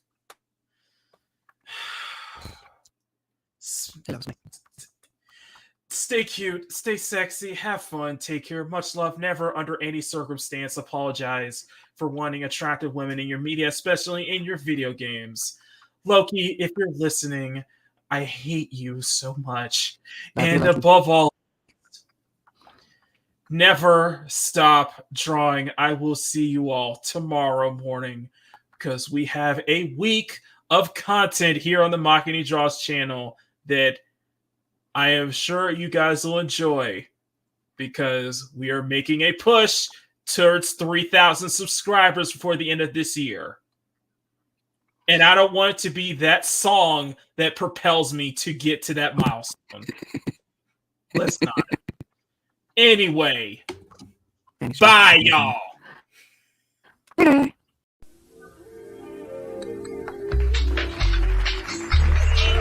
Thank you for tuning in to Makini Live, the sexiest Sunday afternoon art show.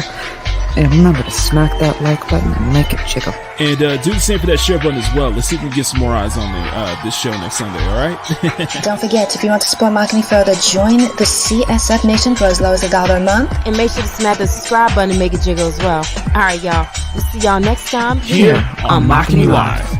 Never stop drawing, y'all. Let's get out of here.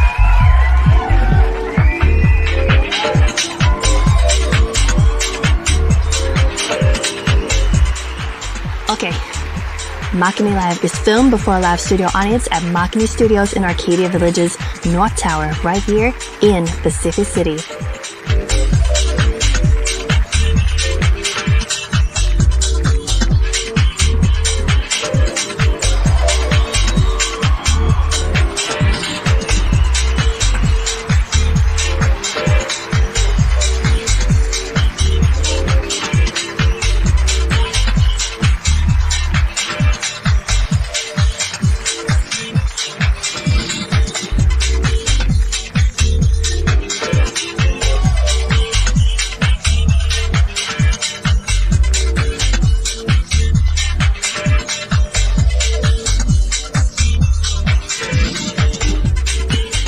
Would you like to be in the audience in the next Makini Live show? Well, visit youtube.com/Makini90 or call 765-9077 toll free.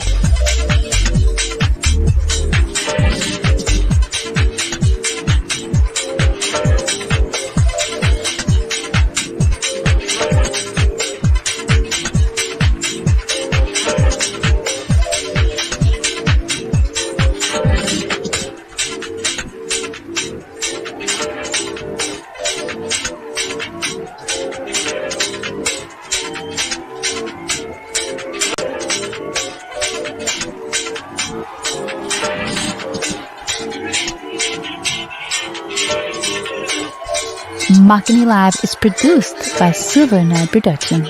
With Makini Draws Production. In association with and is distributed by CSF Nation, Domestic Television Distribution. Oh, look up. That's so embarrassing. Yes, Kiki, that was embarrassing, and I'm going to be using that for the blooper reel next week. Thank you.